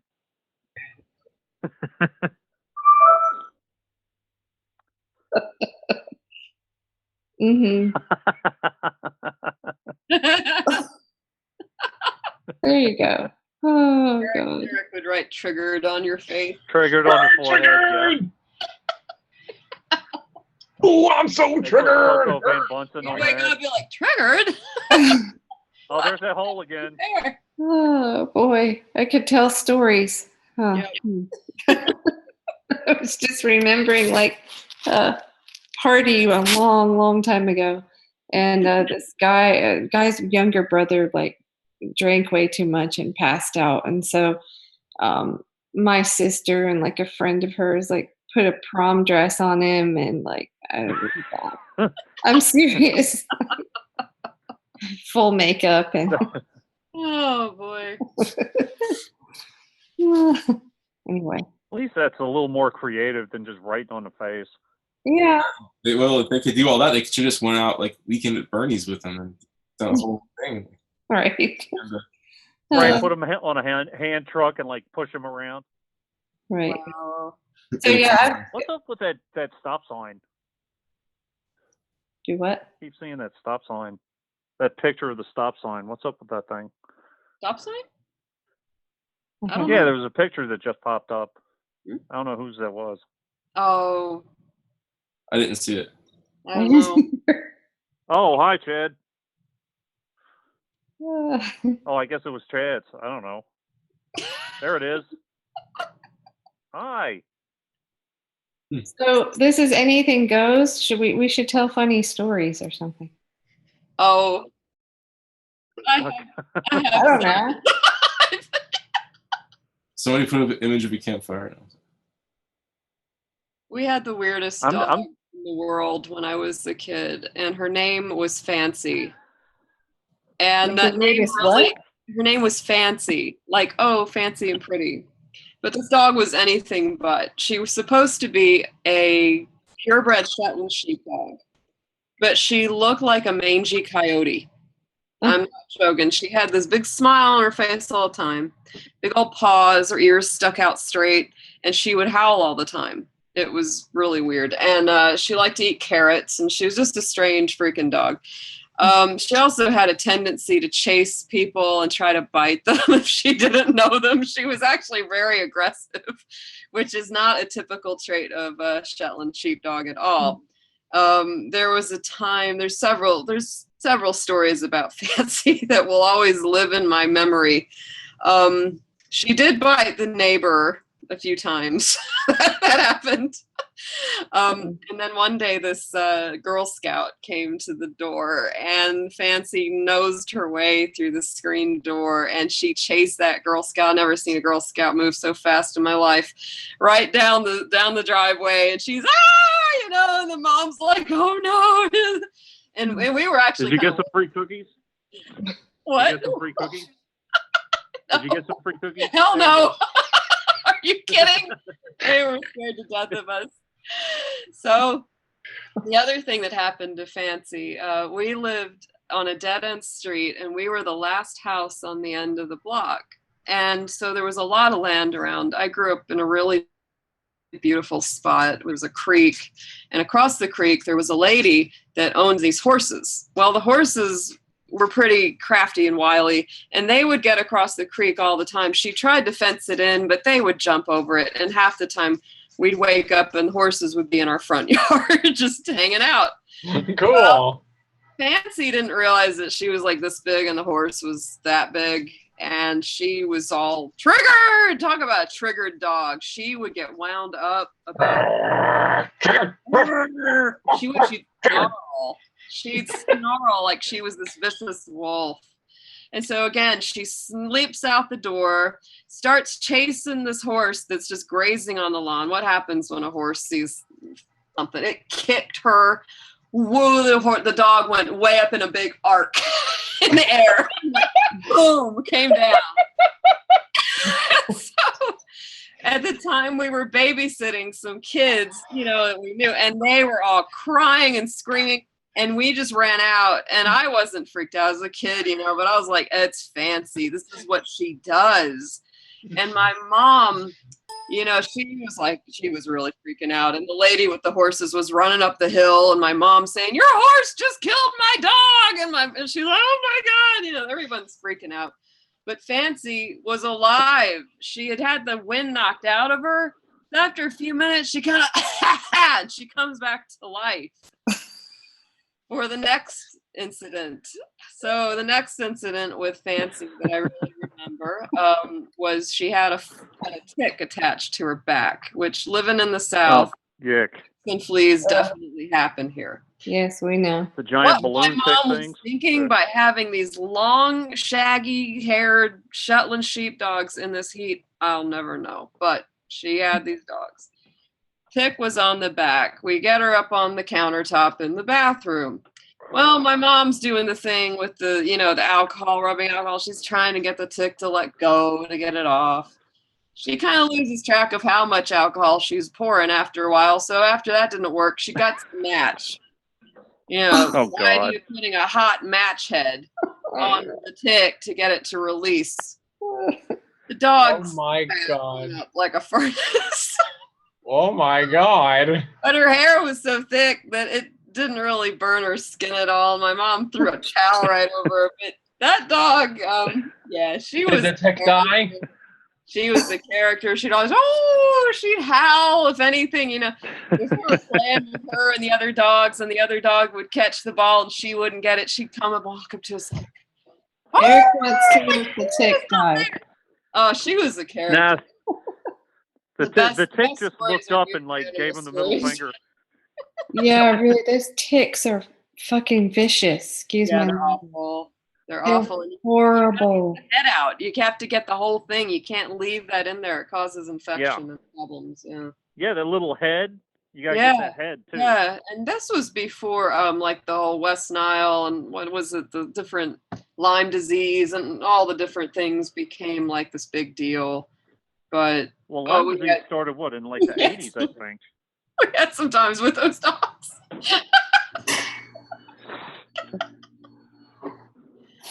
Sorry, if you hear a really weird noise, I'm really sorry. That's my espresso machine that goes off by itself. Did you hear that? I didn't know it was going to do that. If you hear a really weird noise, it's a secret. I'm not going to tell you. Yeah. So, I actually, the reason I never sleep is because I have a constant caffeine infusion for my spinal fluid leak headache. What Hopkins does is the first line of treatment for this is bed rest and an IV of caffeine. Wow. What a great combination, Seriously? right? Jeez. Oh my god. Yeah, so you're you can't get up, yet you have this caffeine in you. It's really fun. All right. Wow. So, cross purposes there. So I've got a lot of stories about. When I decide to wean myself off Ebon, of caffeine, you're muted. I'll send you a couple of cases. Oh yeah, that's right. Of caffeine. That's my what? problem. I'll send you a couple of cases of Pepsi when I decide to wean myself off caffeine. Oh, okay. I don't do soda really, but just coffee. I have to have coffee. All right. But thank you. So stories with dogs, funny stories. I have a lot with Rhodesian Ridgebacks that I've had in my family, but one video I will share with you. Let's see if I can get it. I would. Something's weird. All right, I might have to log in. Well. Okay, what is it? Dang it! I don't want to show people my login. Okay, hold on. I gotta do this. Maybe if I do it smaller. No. What's your 3-digit credit card PIN? Yeah. Hey, Ebon, I wondered something about this part that anything goes. I guess we wouldn't. Do we have to record it? That's the fun of it. You could always watch back. Alright, let's see. Dang it. Did I not get it right? Well, see, I've gone from not wanting to be on camera at all to just lying on my couch. Well, there you go. I don't remember my password. I might get locked out. Dang it. There was this one YouTuber guy that I was watching that he was just laying on his couch and you just kind of saw his eyes. And he was talking about, I don't even remember, talking about politics, and he's like, okay, I'm done. And he just drops the phone. And the video went on for another 5 minutes. Well, you can have people can do this from anywhere. You can have musings from the crapper or something. Really, people. Right. It's kind of scary. There's a lot of dudes in cars. There's a lot of dudes in cars. Jon Stewart did that as well. I don't even have a car. Well, as long as most men spend on the toilet in the bathroom with their phones. Yeah, you won't see a YouTube video of me on the toilet. Don't worry about it. Okay, while I'm finding that, I'll show you guys this one video that cracks me up. Like, if I watch it over and over again, okay, it just kills me. Let's see. And I gotta share it. It's the Ram Drive and Discover event. Hold on. So long live the Stupid trucks commercials. with load leveling rear. Okay. You guys might have seen this before. And wait, is this your own video or just one you found? One I found. I'm trying to find the other one, but if you guys want to laugh, just keep watching this over and over again. Okay. I don't know. Ariel's being pretty serious.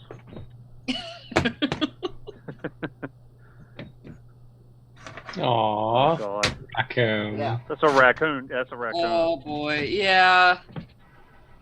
But look, just how tough he's sounding. Get out. That's my house. Fuck out. That is my house. Jesus. Hey! There we go. Yeah. That's what you get for pissing off a raccoon. Yeah, so like if you watch the part where he just the raccoon just keeps chasing after him, or after he slams the broom down, just put that on repeat. You're just gonna keep laughing the more times you see it. I don't know. I've woken up to freaking raccoons in my house, and I'm like, and my wife refuses to shut the door. I'm like, Lynn, what are you doing? I mean, you got to shut the door. Oh, but they're so cute. No, they're not. Oh, do you guys into a YouTube meme? There was some guy out in the country, like maybe Tennessee or somewhere, and he had the big beard, and he had like a pet raccoon. I don't know if it was on the Daily Show or one of those couple of years ago. Does that sound familiar? It was like he had it as a pet. Wow. God. You know what raccoons remind me of? The Great Outdoors with the raccoons, and they kind of like interpret what they say. That shit's always funny. Oh, yeah. Talk about a story about raccoons, because remember again, I live very close to nature, and it's kind of like funny, gross, disgusting, creepy, scary, and all at once. These raccoons got in the attic, and it got bad. And I mean, at first we thought it was squirrels. It wasn't squirrels. And I mean, for a while, you could hear them running around up there and bumping around. And if they got in a fight, you could hear this whole, like, it was terrifying. It was like, what is going on there? So finally, it came to a head, and these flies started appearing. Oh, God. Like Stephen King flies, man. Black things. They were coming out of the attic. They were coming out from the trap door. They were getting through. One of the damn raccoons had died up there. So those giant blowfly things. Yep. Me and my sister, we got big cans of Raid, and we went in our bedrooms, and my mom was like, all right, I'm going to pull down the door. And we would like pop out and just spray the shit out of the hallway and go back in and pop back out and spray it. And finally, after a while, we all came out and we're like, all right, well, all the flies are dead. Then my mom got the wonderful task of scraping the leftover raccoon carcass literally off of it, because it had flattened out, because the flies they just ate the whole raccoon. And it's flat. She had to scrape the pelt off of the floor. So anyone that ever says, "Oh, raccoons are so cute," I'm like, if they got in your house, you wouldn't want them there. And they were hard to get rid of. They're almost impossible. Yeah. We put every vial baking soda, vinegar, cayenne pepper concoction in pans up there. They didn't care. They ate Christmas ornaments. They ate all kinds of things. Yeah. They didn't give a damn. Eric, are Do you you guys cold or are you remember- about to rap? Oh no! I just have since you mentioned raccoon, I have like the Tanuki raccoon ears of the of my Mario hoodie. Oh, Since we're okay. talking of raccoons, might as well just wear this. Do you guys remember the old Looney Tunes cartoon where Sylvester was like hanging out in I think it was Daffy. Oh, it was Porky's house, I think, and he brought all his friends, and they were like smoking cigars and hanging out and having a barbecue. That was like a few years ago in the summer at my house with all the raccoons. There were literally like 2 or 3 families of raccoons just hanging out having a barbecue in my backyard. Oh and man. just, and just like it was and then we got like some nasty cats. One of my cats, Boo, she chases squirrels and she like freaking eats their heads. So the raccoons kind of like ran away. I think she puts Heathcliff to shame. You talk about wow. she's like the baddest ass cat I've ever seen. So Cats are like one of the only animals that kill for fun. All right. Yeah. I got this video I'm gonna share. This is the one that I was talking about Okay. with my my dog. So we found out that there's a song that he really hates or something, and I think this is it. All right, ready? That's my daughter when she was younger.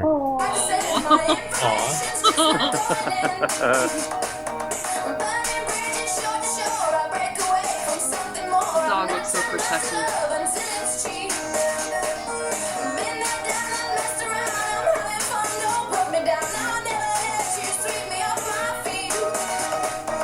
Not that.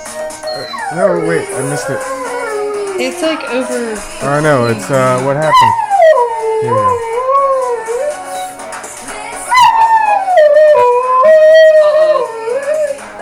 That's a howl on.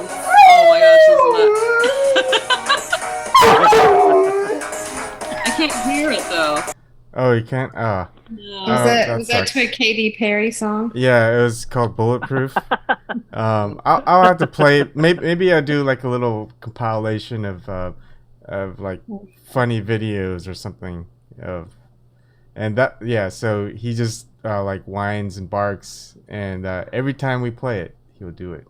He just That's really cool. hates it. I gotta get you guys a video of my 3-legged cat running across the floor. She like that does like kicks a kind ass. of a sidewinder thing. And people love cat that cat. videos. People love animal videos. That's what we should do. Yeah. We should get them Yeah. on their side with independent media. Then they'll start listening. When my 3-legged, and I call the 3-legged cat, her name is Baba, or like her full name is Barbara Gordon. So or Baba for short. My wife calls her baby. She's like attacking the like we have figurines like an elephant and a big bunny rabbit and stuff, and she'll just like face hug the figurines. It's friggin' hilarious. I gotta get you guys videos of that once I figure out my configuration. Yeah. Line up bunny ears. These are great. My mom has my I mom. think you need to change this to furries after hours or something. I actually wore these when I met Ajamu Baraka because it was Halloween night. And I had these on. That's funny. It was a good time. Did you get him to laugh and smile and stuff? No, When I he's met him, serious. He's Scorpio. He's very intense. Oh, He's man, a cool guy when, though. I mean, he's very down to earth. He'll talk to you, like a normal person.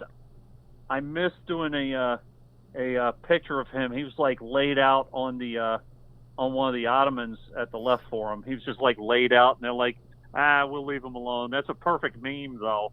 Friggin' Ajamu Baraka just laid out in his garb. Great. Sleeping. Yeah. But that guy works like 24/7. Oh, I believe it. Whoa! What is this? Ah.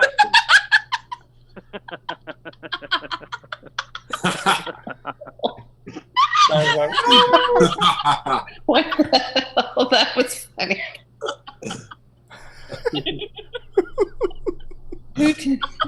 Ebon You're like, what? I love the look on the dog's face. Yeah. What just happened? Was that you, Ebon? No, You did- no. That was who was that? TV. Was that Steve? Oh, Steve. That was really funny, Steve. What was I gonna say? The wilds of West Virginia, huh? Oh, what I was gonna say. Great. Just because of that, if I ever meet a John Baraka, all I'm gonna do is try to make him laugh. I don't care. It's Yeah. You just that. I mean, when you meet someone who's just serious all the time, it doesn't break a smile. That's all I ever think about is just trying to find a way to make him laugh. Yeah. What? He kind of smiled when I told him that I dim exited, and I apologized to him for being asleep so long. And he was like, oh, well, are you awake now? I'm like, yeah, man, I'm awake. And he just kind of smiled there, but he didn't like laugh. Mm-hmm. I just wanted to like go up to him and like tickle him. I was like, thought that was kind of inappropriate though. When you first meet, the potential vice president of the United States. Why do you Hey, guys Jamu, what's up? Hey! Yeah, no, I was more or less in my serious Capricorn meeting mode, so, What is that? Ugh. There it is. The dark side of the goat. Telling you, we got it. Oh, okay. That's for sure. When we're relaxed and we're happy and we're around people we trust, we're pretty awesome and we like to crack the jokes and all that. But if we're not in a good place or we feel like things are unstable, we can get really Right. Yeah. Oh, that? Okay. Yeah. I know those eyebrows. I've seen it. I'm like incredible, like smartass and sarcastic, like all the time. No, you're not. What's your birthday, Kelly? So April. Are you? Yeah, you're a cuspy Aries. Then you're close to Taurus, but you're still around. But it's just like the way I look at things. I'd rather just. That's why I love George Carlin and Lee Camp. Like, if something is bad, like just look at it head on and make fun of it. Yeah. And so, but that rubs Carlin people was the wrong way sometimes, So. Gemini, yeah. But yeah, I can't really help it. It's just there. I mean, people should make good jokes, like especially at the Democrats, though. Yeah, but I guess you could. Why not make bad jokes? What the hell is that?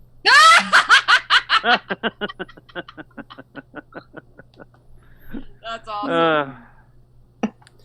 What, has my sarcasm eked out already? I didn't think it had. No. Oh, okay. No, it hasn't. Okay. Okay. But no, I mean, I do that with like really serious topics sometimes too. I have to watch it because. I'll tell you the thing about Aries people. It's the first sign in the cycle, and so they're like pure fire. Their cardinal modality, which is a leadership modality, which is the same as Capricorn and Libra. They're all leadership people. And so it can be really hard for them to be followers. They don't really like that so much. They kind of like to be the leaders. And they have to really do some adjusting to want to cooperate with other people that are leaders as well. Aries has no filter a lot of the time, unless they have things in their chart that really modify that. They are action, not thought. That they make really good actors because they act before they think a lot of the time. To them, it's like it's called acting, not thinking about it. Yeah. So my grandma was very into this, as I was telling you in the chat. So I know I have a Pisces rising and a moon in Capricorn. Oh, whatever that means. Moon sign, because I got the Capricorn moon too. It's a hard moon. But I mean, my mouth gets me in trouble. I mean, in high school. Actually, I got sent to the principal's office for my expressions. Me too. In drama class, of all places. I'm not. I'm like, No, I know. we had this really old, awful drama teacher who was just horrible, and I hated the class, and I don't know what I was doing. I guess I was rolling my eyes. I don't know. And I got sent to the principal's office, and that look on your face. yeah, and he says, "Do you know why you're here?" I'm like, "No, I have no idea why I'm here." He's like, "You know, your expressions or something are disrespectful." I'm like, "It's drama class." I took drama class. It was fun. Oh, that was horrible. It was supposed to be fun, but not with that guy. I had the best teacher. He was like so awesome. Yeah. Yeah, usually they are, but Gemini's love stuff like that. And No, plus, this is- I was funny though. But I still took things seriously too. Yeah. I did get detention for writing one letter of the alphabet. It was letter H. Yeah. My mom would have. There's a whiteboard, and all it said was one sentence that someone else wrote. It's, "Here I sit brokenhearted." So I put an H. Oh. But it made the sentence look kind of funnier, I guess, if you Yeah? think about it. But yeah, never mind. Oh God. At some point, no, I would really love to just run a copy of everybody's chart and just look at some of the commonality between it, because I will say there's I'm a Gemini. There's usually something. It's more than sun sign. It's so much more than sun sign. There's always deeper things inside the chart. Like with Kelly, you and me, we both have the Capricorn moon, and let me tell you, it is one of the most challenging moon signs to have. We're almost never satisfied with anything we do. It's like we have to keep trying and do more and do more and do more. We have very high standards of ourselves and other people, almost too high. Very ambitious. But we can be really lonely souls. Sometimes we feel so alone, even if we've got lots of friends or people around. It's like we can still feel lonely as hell. It's a natural loneliness that the Capricorn moon imparts. It's almost like yeah. And because the way to really alleviate a lot of that is to be busy doing something that you really care about. If you don't have work that really is meaningful to you, you're going to be depressed. Straight up. With a Capricorn moon, you have to have meaningful work. Doing the needs of the moon sign is really, really important, because the moon is the opposite of that sun. It's those deeper inner emotional needs that you have to fill them. Right. You don't feel quite settled. But the Pisces rising is interesting because that's such a soft, gentle exterior. The rising is really how you package yourself. It's the way you look, the way you come across. That's why, even though you can get in those jabs, they don't see it coming, because Pisces is like, oh, I'm so nice, I'm so pleasant, I'm so easygoing, I'm so compassionate. They're like, oh, cool, come join us. And then you just whap, whap. They're like, whoa, we thought she was so quiet and nice. Yeah. I've been known to piss off the PTA a few times. That's what I always do. My mom pissed off the school system because if teachers had a problem with me, she's like, don't say anything. Come to me right away. You be the good kid while I be the bad guy. And she did not care what the fuck they said. Even she took me and my brothers out of school for fucking ice cream. I didn't care what any other teacher said. I mean, there are some good teachers, but there's some of them that are really, really, truly bad, and some of the teachers really, really did pick on me. Oh yeah. And they insulted me. Yeah. And plus, it didn't help that I was in special needs classes. Hey, did not help. Garden, it only took you like 3.5 hours to join. Welcome. You guys, I thought that you were going to be in bed by now. Yeah, we probably should. Still here. Like fucking 4 a.m., man. 3:30. It's triple threes here. Yeah. Unite. Night owl. I've got to mute the YouTube channel. Okay, we're just talking nonsense. Yeah. Is this thing even picking up? Oh, yeah. Yeah. We hear ya. Yeah, we hear you. Okay, because my little box isn't lighting up that I see. Are other people on the West Coast, like where it's 12:30, not 3:30 or something? And I am. Oh, I okay. was going to say to the topic though, like I wish I could be funnier more often, but I feel like rather than like, and it's not an excuse or any better or any kind of like substitute, but and not being funny though, very often, like at all, not any jokes being attributable to me, attributable to me. I just don't. I'm not like a person that like is making people laugh and telling jokes very often. Unfortunately, like I wish I was better at it, but I do like really love humor and comedy. Like I just love it. Like and like I love it in the medium whatever medium, podcast, Scott Ackerman's podcast or comic books or cartoons or whatever it is. But I also like really like when I meet somebody who's really funny, has all that character and stuff. They just like win me over like right away. I'm like I'm theirs. It's like that song. Like, well, cool. Loan me $10. I really like love people and people with that kind of character and stuff. It's so important. Like it keeps all of us people who are overly can be like at least feel that can be like too serious, for taking ourselves seriously. It's great. Bunny. I think they're just like it's just not as common anymore. Like I don't know. I feel like not as people have that kind of great wit and or great character and humor and all that I kind of like feel like before times were slower, not so hyper moment like instantaneous, but like I don't know. I just feel like that's one of those things that people don't value. Like that's something you always like procrastinate about or put to the back burner, like low priority list. What is your birthday? Good people, funny people. I'll be right back real quick. Coco's doing horoscopes. Yep, that was my old rabbit. I was passed out on the floor, and the rabbit came over to say hello to me. Oh, that's so good.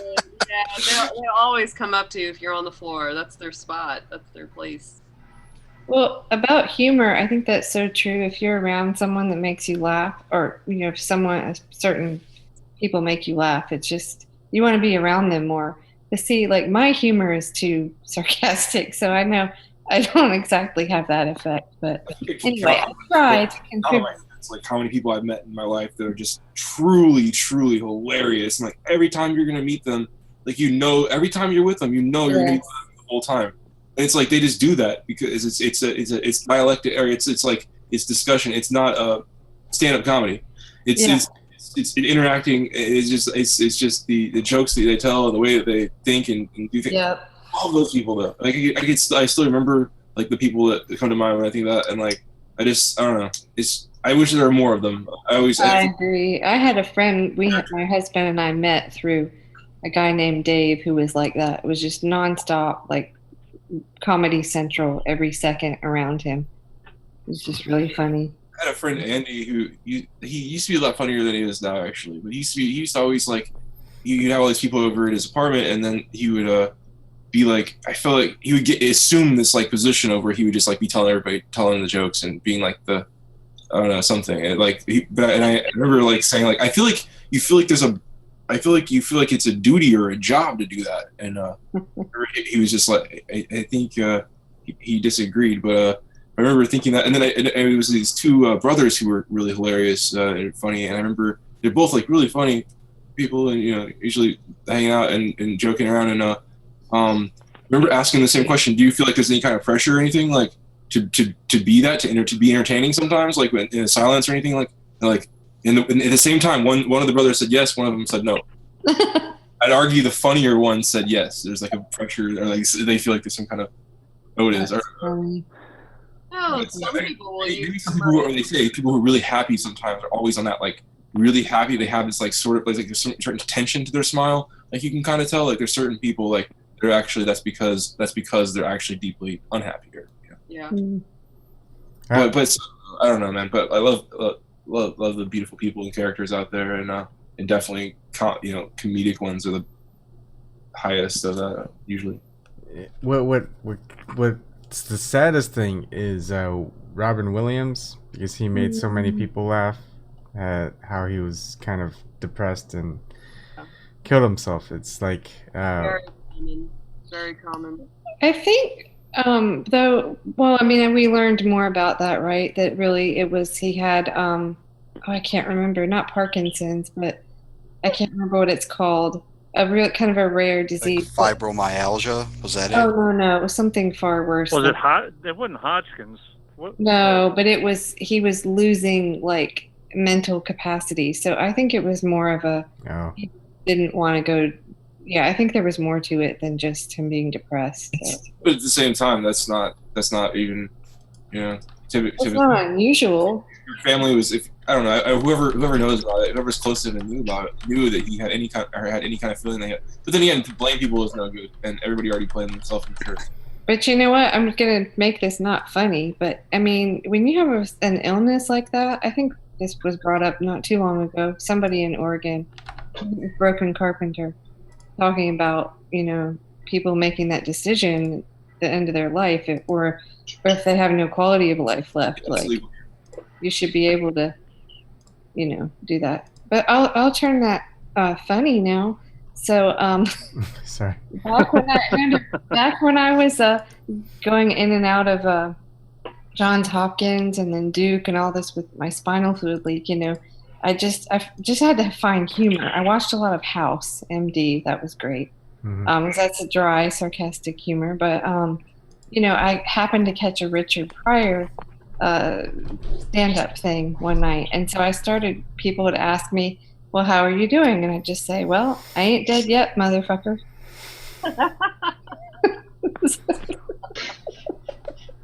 Sorry. See, it was the title of his stand-up. Let me give you advice. I don't know. I would just say though that I was gonna make a joke actually and be like, yeah, because that's what funny people do all the time is say, I'm gonna be funny now.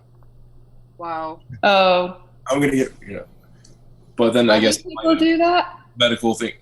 No, I'm being sarcastic, but Oh. No, I just wanted to turn it. But see, that's how I look at things. But it was serious, heavy thing. So yeah, that made sense. If it is really serious and heavy, I still make. Actually, the more it is, the more I do that, which rubs some people the wrong way. It's just not appropriate to do that. But if it's for yourself, you can do that. What? If it's regarding yourself, you can do that more. Yeah, sure. Well, right. Self-deprecation. I mean, that's a different story than on someone else. Okay, what is going? See, whenever I see Ebon laughing, and I think he's looking at the chat, but I don't know what I'm not reading that. What are people saying in the chat? I know. I'm just thinking back. Oh, okay. I'm giving way too much TMI. No, it's good. I think that the best moments in life are those times, those rare occasions where you just crack up and someone else that's with you cracks up and you guys just can't stop cracking up. Been there. Yeah. It happens. Yeah. And it's just an amplification effect. I think that's just I don't know how it just kind of triggered. Also, back to memes and mannerisms, and sometimes when you hang out with people, you just can't help talking like them, and when people have a facial expression, it just makes you want to laugh too or whatever else too. I don't know. Who was saying that about acting? Coco was saying that about acting. He's that's just random. You think or about certain people that would be more inclined to just act and then not think, not thinking it in the way. Yeah. Well, acting is very zen. I mean, it's about being in the moment. One of the best acting teachers I ever had was an Aries. An Aries woman named Laurel, boy, and she was a fiery person. She'd get so pissy. I really respect looking at it that way, but at the same time, I just think news about from time to time, thinking that every single thing that I've ever seen, whether it would be a commercial or whether it would be on any TV show, sitcom, 95% of every single thing I've seen on TV in my entire life, which being 31, I saw a lot of TV. Growing up, it was more TV than it is now. I mean, or different TV. But everything I saw on TV my whole life speaking was all pre-written. It was all written out. So you have to do acting to make it look vibrant and dynamic, or whatever it is. There's all things about it. And I guess I respect looking at it and the art of it because it's definitely there's a lot, and it comes from a heritage of theater and all kinds of things in it, but yeah, there's a lot of acting. When you say acting, it could be all kinds of instantiated or whatever. And but I just think that it's something like every single person I've seen, every single line that you hear that you're always convinced. Just like a play, even in a play, you're convinced that you begin to you just immerse yourself willfully or willingly, and it's just I don't know. I don't know. I like it, the pace is pre-decided. The turns in the discussion are pre-decided. Everything is. It's nothing that you have. So I think it makes us all into these spectator zombies. Like I call it a spectatorism or audience, where we just we want the funniest.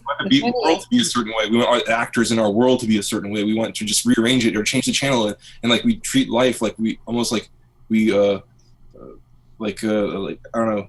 Like it should be scripted. Is that what you mean? No, I'm just saying that somehow by watching a bunch of just being this mind numb just audience, just watching, just makes you treat your social life that way. Like people these days all talk about young people who are in their phones and doing social media, and therefore and then it transfers to their life. I'm saying that the TV thing can be extrapolated to our life, to where we just be more like an audience and a spectatorism in life, where we don't take accountability. We don't say this is because of our own agenthood, our own role, our own our own self, our own mistakes, our own choices, and things that we have to do or take upon ourselves. It's all about blaming, and I think it's a holistic societal thing. It's not just the millennials that are too into their technology, heads into their technology, or TVs or whatever it is. And then when you look at the TVs and whatever it is, a lot of times the TV, it's like I said, 95% of it is all just pre-written out on a teleprompter, people reading their lines. So I appreciate the art of it. It's just so in time that I don't think that you said that people who are really, I forgot what you said at first, but it triggered me. I don't know, Eric. But there was that you said first, it was those people are really real or really something, and I was like, well, but those people also are not so real in the sense that they're just reading lines, So the funniest moments are things that just happen out of crazy circumstances or something. Well, truly good acting is, living real emotions in fictitious circumstances. Oh, nice. And that's why if you watch, everyone knows, they may not know all the details or why, but they know if they're watching something and it doesn't ring true. You know bad acting when you see it. You just know it. Even if you understand nothing about the art of acting, you just know. You just know. It's because they're not really feeling anything. It's not about the words. It's really not about the words. It's about the feeling. Well, if you believe that, turn down the sound on a movie and watch. You'll probably get the gist of things just from people's body language, their expression, their want. What do they want? Everybody wants something. Oh, one of my favorite funniest movies, I think there is Little Miss Sunshine. Yeah. Have any of you seen that? Yeah. Yep. And it was, there's a lot of dark humor in that. Mm-hmm. No doubt.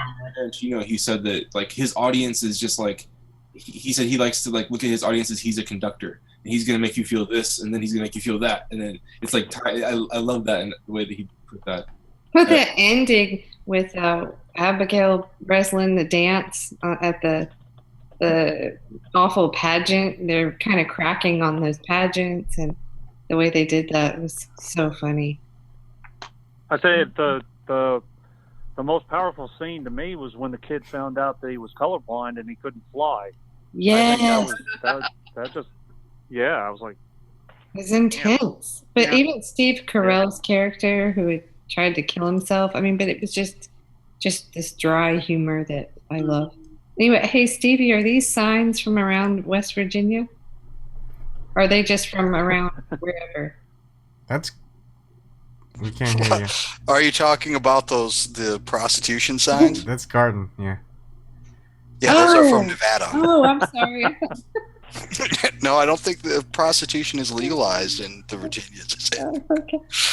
I don't know. I've driven through there. You always see all those signs of titty bars along the side of the road. Where is the Playboy Mansion located? Does anyone know? It's in L.A. This right. is thinking about liberal versus non-liberal. What was that? I missed that. This is the future liberals want. What was it? I was thinking about where the most liberal places We versus can't not. hear you, Stevie. Oh, Steve. No, Stevie, we can't hear you. Oh, it's crazy. I was driving from Vegas to Reno, right? And I'd never been up that way. And, you know, I was driving with my wife, and like we were almost out of gas. So we stop at this gas station, and there's a bar attached to it. I mean, it looks like a bar. So I'm like, oh, we should go in and just have a Coke or something. It's 150 degrees. And like, I go up to the door of this bar or whatever, and there's this Cherry Patch Ranch. Like, and there's a bunch of double wide trailers behind it. I mean, it's a gas station. Oh my god. And I've got other pictures of it. I'll post them when other people are talking. I- But like, so all the way up to Reno, we were like, we stopped at these places and just took some pictures of the outsides of them. Oh my god. And I think there's. I bet my husband's mother's husband has been there. Well, you know that Mabel's Ranch that I posted first. That's where that one dude like had a heart attack. Who was he? Like a couple of years ago, he was super famous. Man, he was like beyond like. Man, who was he? Anyways, it was a big deal. Hey, Stevie, do you have a microphone yet, or what? Weren't James? Everybody was trying to help you get some equipment so you can not use your phone. What? Oh, I guess you can't. You can't talk. So type it.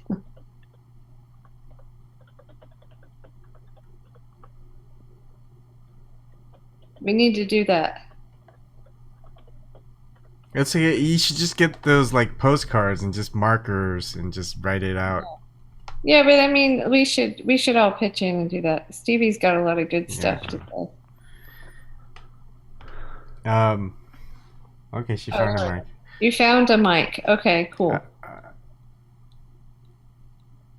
Or if you're like me, you just don't know how to plug it in. So. All right, guys, it's getting late. Yeah, kinda. 4 a.m. Let's not make this the 24 hours episode of Anything Goes. Not yet. Oh wow. Oh. Hey, that looks very familiar. I think I've been there. Oh yeah. Like when I was taking this picture, it was super bright out, right? And I didn't notice, if you look in that window where that double wide is, like those are plastic windows, those aren't real. And but there was a girl or something on the other side of the curtain. Or something. Yeah, I mean, it looked like freaky when I looked at the picture. I was like, a blow up girl doll. looking, is that a ghost? What was that? And put it online, do this or whatever it is. Like, it's kind of weird. What's that? I mean, like, I thought it was illegal, like, take photographs of people's. I don't know, whatever. Of people, of a business? Of, like, people's houses and stuff. Like, if somebody comes and takes a picture of your house, and like, that's a weird house. I don't know. That's a brothel, dude. That's like behind a gas station. It's a brothel. Nice. All right, guys. America's beautiful. Okay, good night. Let's shut it down.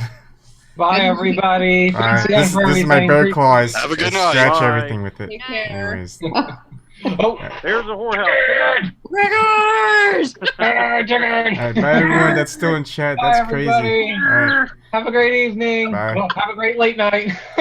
Love y'all. Love you, Eric.